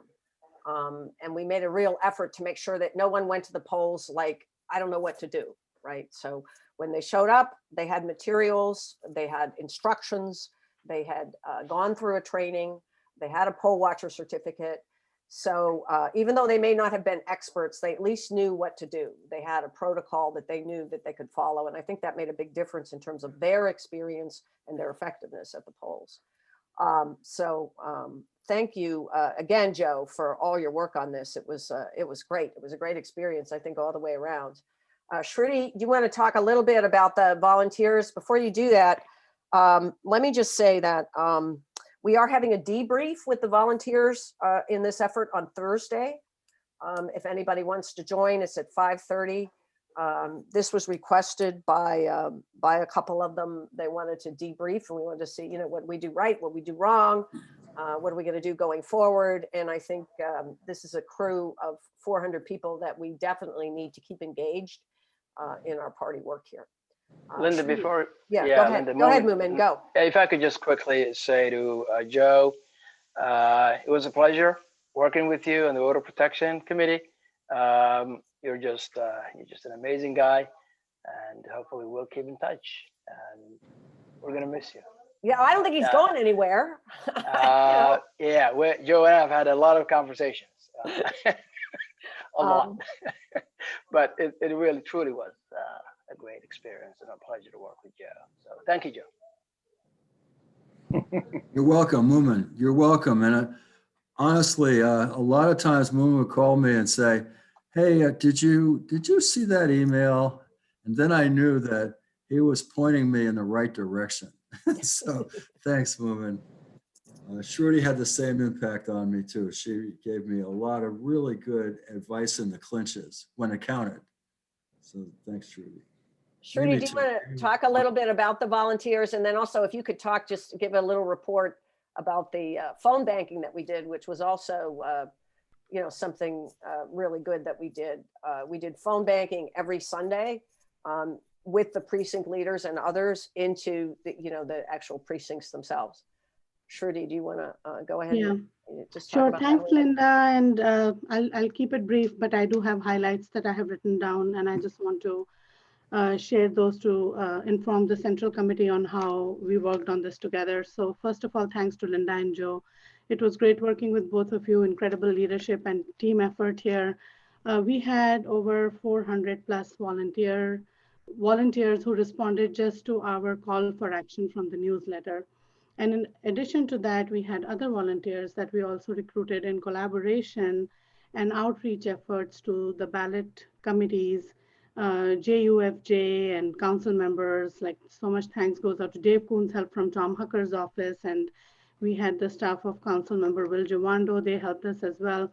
So towards the end, we were also recruiting and filling in gaps with their help. I want to give a shout out to D14 team because we worked really closely with Senator Greg Zucker, Lori, and Mimi, and them helping also cover some of the sites in D14. So for the early voting days, for the 11 early voting days, and Joe already touched on that, we worked together to identify site captains and do the scheduling for all of the shifts. And we had 2-hour shifts for every single polling sites. And we had, except for a couple of sites that were challenging in Damascus, where several people pitched in, whom I just mentioned, we had 2 to 3 volunteers scheduled for every single shift at every single site. And then for the election day, again, we started with a fresh slate, basically. Once early voting day started, and we identified site captains, 1 for every single site. So 40 site captains from the list that was there. And also then going on to having 3 to 4 volunteers at every single shift for all the 2-hour shifts that we had from 7 a.m. until 9 p.m. So it was an incredible effort and also just a lot of energy. We had a few volunteers sort of that I held off to schedule towards the end because we needed to know where the greatest needs were. And the best part of the entire process was there was so much positive energy. Volunteers were willing to go to any site, even if there were people who were saying, I live close to this location, but feel free to send me wherever you want because I really want to help. So wherever the biggest need is, they were willing to travel across the county, and they were willing to go and do multiple shifts in a day if needed. So there was certainly a lot of thought put into looking at the scheduling piece of it and how we could make sure that, if they were putting in more time than just 2 hours, that there was enough gaps in between to give them time to either just transition or get breaks in between, because some volunteers did multiple shifts during the day. So I wanted to mention that, and also mention that the training sessions, as Linda said, was extremely helpful. I worked with Joe and Linda on that. And Linda was presenting, Joe gave a presentation. We put a lot of information in the chat, answering questions, because there was also curiosity and making sure they understand what our ballot question position was. So those questions were answered during those sessions as well. And thanks to Michael, because our website was so well done and all the information was up there, we were able to direct people to say, please make sure you check that and you are prepared to answer the question and you know what the position of the Montgomery County Democratic Party is. Because some of the volunteers would call me during the middle of the day and say, hey, we have these signs over here. One says this and the other says this. Can you send somebody to fix it? Because I'm not sure what this means. So our sessions were really helpful in making sure they were well informed and they knew which ones represented the Democratic Party position. And we through emails already got some feedback on how well organized and informative those sessions were to help people. So those were the key things I wanted to mention on that. And I think just off the top of my head, 400 plus volunteers, but Joe and I were talking about that, and we had so many volunteers who just stepped in. Linda knows this last couple of days, random calls were coming through the office and through text messages and people saying, I want to do something. Can you, where can I help? How can I help? So at some point we were just taking those calls in and just sending people to where we knew we could use their help. So that's my update on the Poll Watchers program. And then as Linda mentioned, the phone canvassing, the precinct organization did every Sunday, 3-hour, 2 to 5 p.m. Was very, I think we made a huge contribution. There were so many volunteers, not just precinct leaders, but also volunteers who came in through the volunteer engagement session and information we were putting out in the newsletter. They were signing up to make calls. We made calls to Montgomery County voters until almost, except for November 1st Sunday, almost every Sunday. We kept on updating our script based on what we wanted to make sure the voters were well informed about, telling them about the ballot questions, as well as the mail-in process, because there was certainly a lot of anxiety amongst voters. They were very concerned about returning their ballot by mail. There were questions about people who had requested a mail-in ballot, but they did not quite trust the mail service to return their ballot by mail. So assuring them that they could return it in the drop-off boxes and all the other information, I think people felt really reassured. And we did get feedback from voters who were being called to say, thank you so much. I really appreciate the Montgomery County Democratic Party reaching out to us and sharing this information. So I wanted to pass that on. The last 3 phone banks, I especially want to mention, we had speakers with Congressman Sarbanes, October 18th, which was our 3rd last one. We had D16 Senator Susan Lee and the D14 delegates who were speakers at that. And again, they not only just really energized everybody who was on the call, but they also complimented the Democratic Party efforts. Congressman Trone spoke on October 25th. And on November 11th, which was the last Sunday phone bank we had with Congressman Raskin, we actually made calls out of state to Pennsylvania. And I want to give a shout out to Paul Ellis from his office, who really helped us get a list and also helped us moderate the entire session, answering questions and helping volunteers with how to respond to the calls we were making. So I think that's all I have. I'm happy to take questions, but I just want to give a shout out and thanks to everybody who helped in the process. And it was really exciting and very comforting to know that we had this kind of energy in this election, where people who had never participated before were coming out and very, very enthusiastic to help. And we've already heard from, I have heard especially from a few people who've said, I want to continue to be engaged. So Linda and I have talked about it. And of course, right now we'll be focusing on the debrief, and we've sent thank you emails. We are planning to send out a thank you certificate to each of the poll watchers to show our appreciation for their work. And then after a couple of weeks, maybe towards the end of November or December, we are going to reach out and ask them to get involved with precinct organization or other opportunities and how they can continue to support the Democratic Party. Right. Thanks, Linda. Thank you, Shruti. And again, tremendous amount of work there. And Joe wasn't exaggerating when he said, you know, Shruti was sending emails at 3 in the morning. I mean, I wake up and say, what is she doing sending emails at 3 in the morning? Yeah, thank you for all your work and your energy on that. And Dave Shoemaker, you tracked the number of calls that we made on the phone bank, right? Like, do you remember, can you give us an idea of how many of those calls we made? And because we were building, right, starting with high, super Dems, and then kind of moving out from there, right? So. Right, that's right, Linda. We started our phone banking before Labor Day in late August. We had about 100 people, precinct leaders and other volunteers who made calls, not only on Sundays during our organized sessions with distinguished guests, but also phone banks were open during the week, and people could make calls on their own timetable. The grand total was over 6,800 calls. The majority of those were to our regular Democratic voters to make sure that they, in the initial stages, as Shruti mentioned, we focused on making sure that they knew what the voting process was and that they were getting their ballots and so forth.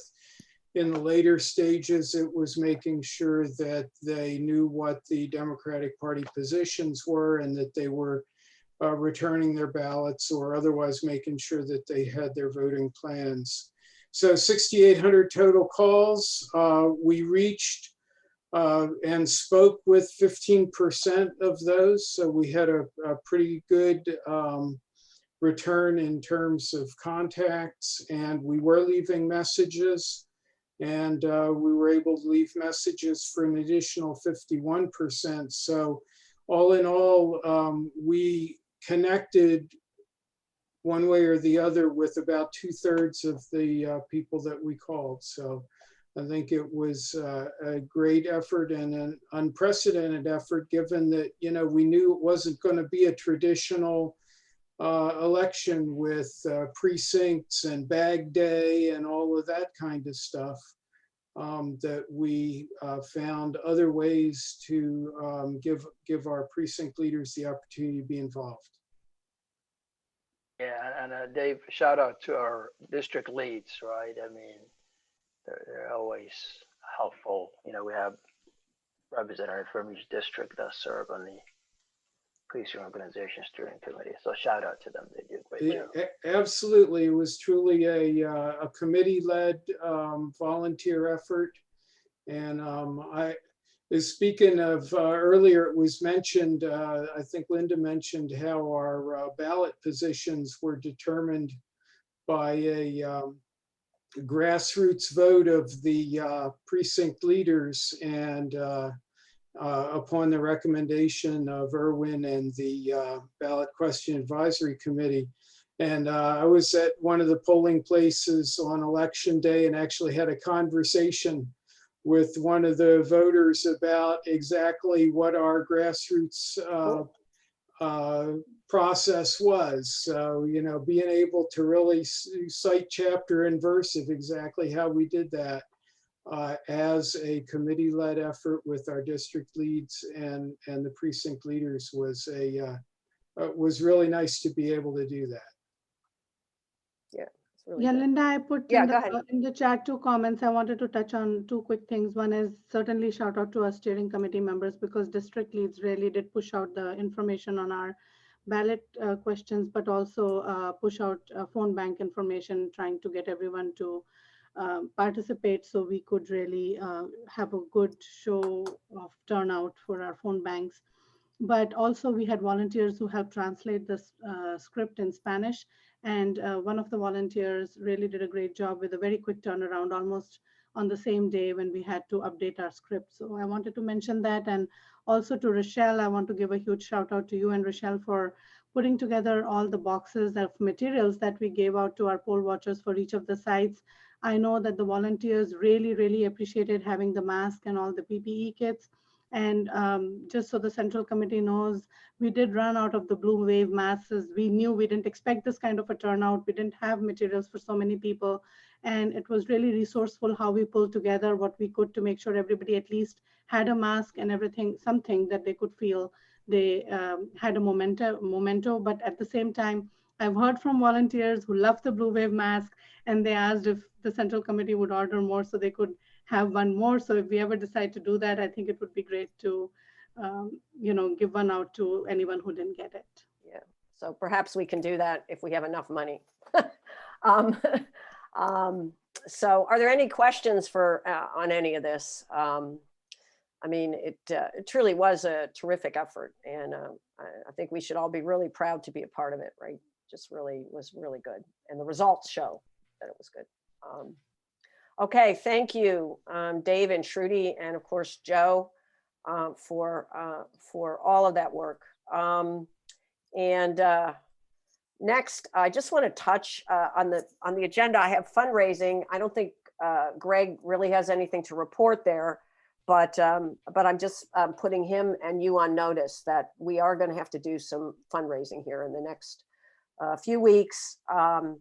You know, we're going to have to, you know, put together something, even though people are kind of tapped out, because we do need to, you know, build our coffers back up again. Again, that's the reason we raise money, is to spend it on things like the 2020 election. But we do need to raise more money. So I'm just making sure that people have that on their radar, because we're going to be coming back to you. Greg, do you have anything to add there? I don't think so. Maybe he's getting his award. Okay. Rules Committee, Juan. Let me see if I can find the report. You're up. Oh, Linda. Oh, I just wanted to say one thing. I'm sorry I was on. That's all right. I wanted to congratulate the Central Committee, because we talk about fundraising. We go back from you and all the committee members from the beginning with Scott Comer, and all the way through the year, and then with Joe at the end. It wasn't brought up that Joe had asked that we raised close to $10,000 in 4 days for the equipment. So my thing was just to say to everybody before we ask for money again next week, that thank you for the whole year and all of you, the committee that worked with us from the beginning. I think we had a great year. So we'll be coming back for more money. So that's all I want to say, Linda. Okay, thanks, Grace. Okay. Okay. And did you get your award? Congratulations. Yes, I did. Thank you. Congratulations. Next, Juan. Go ahead, Juan. I have your report up here on the Rules Committee. Okay, I think we can make this one pretty quick. There are two items on the Rules Committee. They're holdovers from the last meeting that we had to tie up some loose ends on. Let me take the second item first, and that was the rule on data and records custody. A big shout out to Dave Shoemaker and Mummin for helping me. We really just tore up the old rule, and it's almost a completely new rule. So what I wanted to do is I attached that, and I'd like to send that out to all the committee to take a look at it. And in the next couple of weeks, give me your feedback on that, and then we'll tinker with it a little bit more and bring it back. It was just too many changes, and I want to give people plenty of time to actually take a look at it. The first item is also a return item. You might remember last month we talked about the Germantown Democratic Club had submitted their bylaws and would like a charter. But we found one item in there that referred to them endorsing in nonpartisan races. So we communicated that back to the Germantown Democratic Club. They agreed and changed their bylaws. Their revised bylaws are attached there, and the Rules Committee is now recommending that we go ahead and approve them for a charter by the MCCC. And so, Juan, are you making that motion that we? I will make the motion, yes. Okay, so Juan is moving that we approve the charter of the Germantown Democratic Club. Is there a second? This is Sam, I second.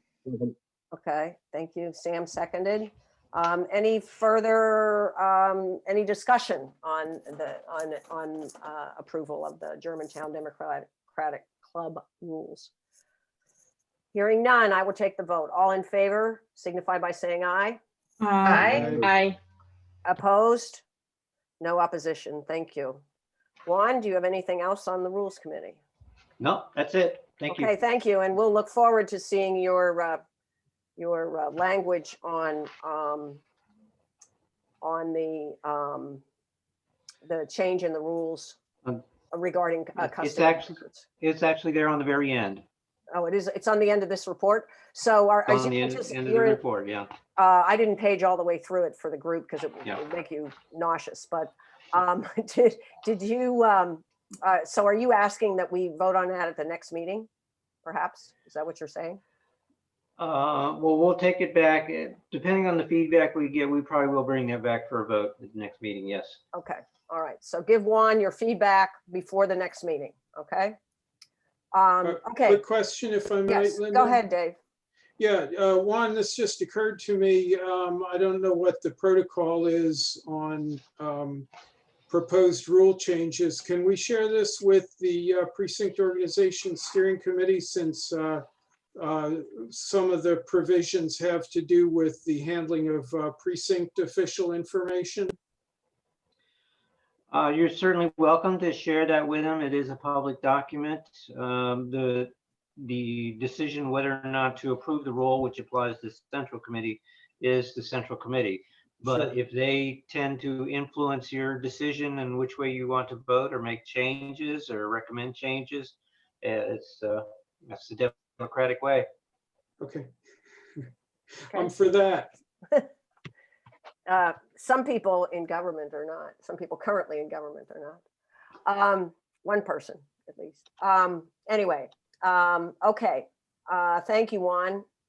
Next on the agenda are the student members. Now, we put out a call for student member applications, and Aline, who has been on this committee for the past, well, more than a year now, she was the only one who applied. She reapplied. I did not include her. She sent all the requisite information. I did not include it for this meeting because, you know, we know Aline well, and she's the only one who applied. I would like us to have more student members, and maybe we can, you know, kind of make this a rolling project and not limit it to just this meeting. So I would invite Central Committee members to encourage others to apply for student membership.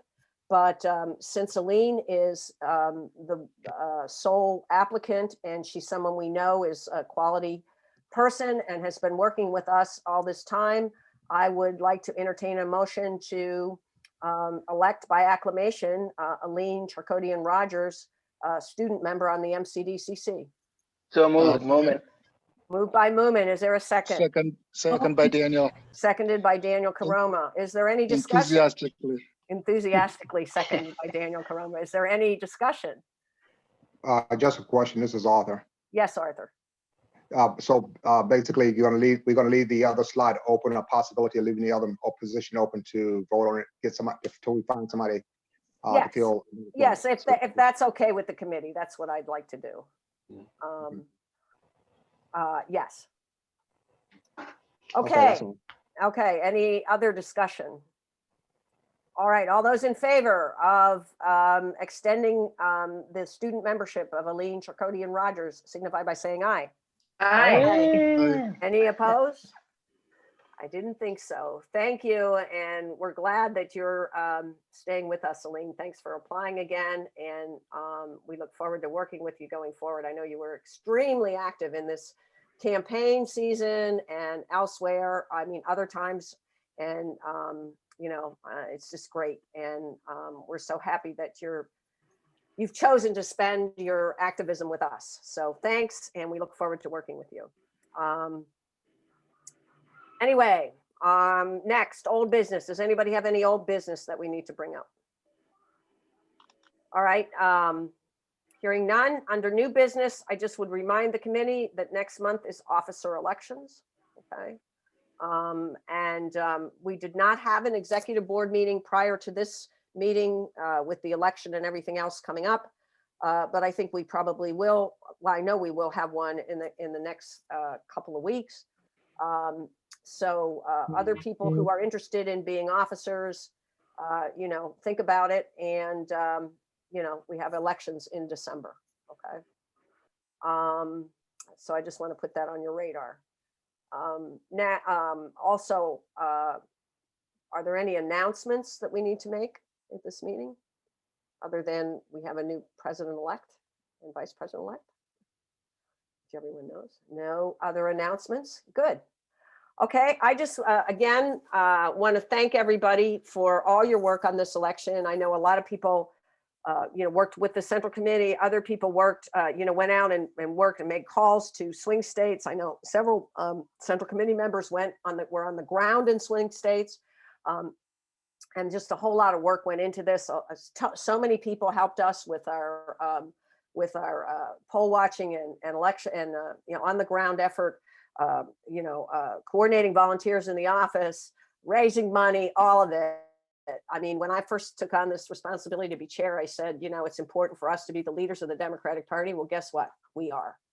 And congratulations to all of you. And congratulations to us. Yay, us. Now let's go win these 2 Senate seats in Georgia. Okay. And I also, again, want to give a special shout out to Michael for all the work on communications. I really think coming from communications, a communications background, I know how important that is, particularly in this day and age. And I don't know that we've ever had the kind of outreach that we had to the people in our party. And you know, a lot of it is, if not all of it, is due to the communications that we put out on a timely, interesting, and really effective way. So let's keep it up. Let's keep it going. You know, we have a year now until the next election cycle, and onward and upward. I'm very proud and privileged to work with all of you. I'm really excited about our future. I really, really am. So anyway, thank you very much. Thank you to all our guests who were here tonight. It was a long meeting. I didn't expect. Thank you, Michael. Yes, thank you. All right, anybody have anything else? Laura, do you have something? Yeah, go ahead. Yeah, sorry about that. Just as you were thanking Michael, I wanted to ask if perhaps at the very top of our newsletters, if we could put all of the links to the possible ways that people can engage with Georgia, because of course all of us are going to be asked those questions, and it would be great if the top of our newsletter could make it very clear to folks how they can engage with Georgia. The newsletter or the website? Are you talking about the newsletter or the website? Well, you tell me which is going to be better. We can do both. Okay. Okay. Great. So yes, onward and upward, and we do need to turn the Georgia Senate seats blue. Is there anything else anyone has? Okay, I will then entertain a motion to adjourn. So moved. So moved by Lori. Is there a second? Second, Arthur. All right, second by Arthur. It's non-debatable. All in favor signify by saying aye. Opposed? Good night, everybody. Thank you, thank you, thank you. Great job. Great job. And, you know, let's keep winning, right? Let's keep winning. Good night, everybody. Thank you, Linda. Night. Thank you, Linda. Take care. Be safe. Everyone, good night.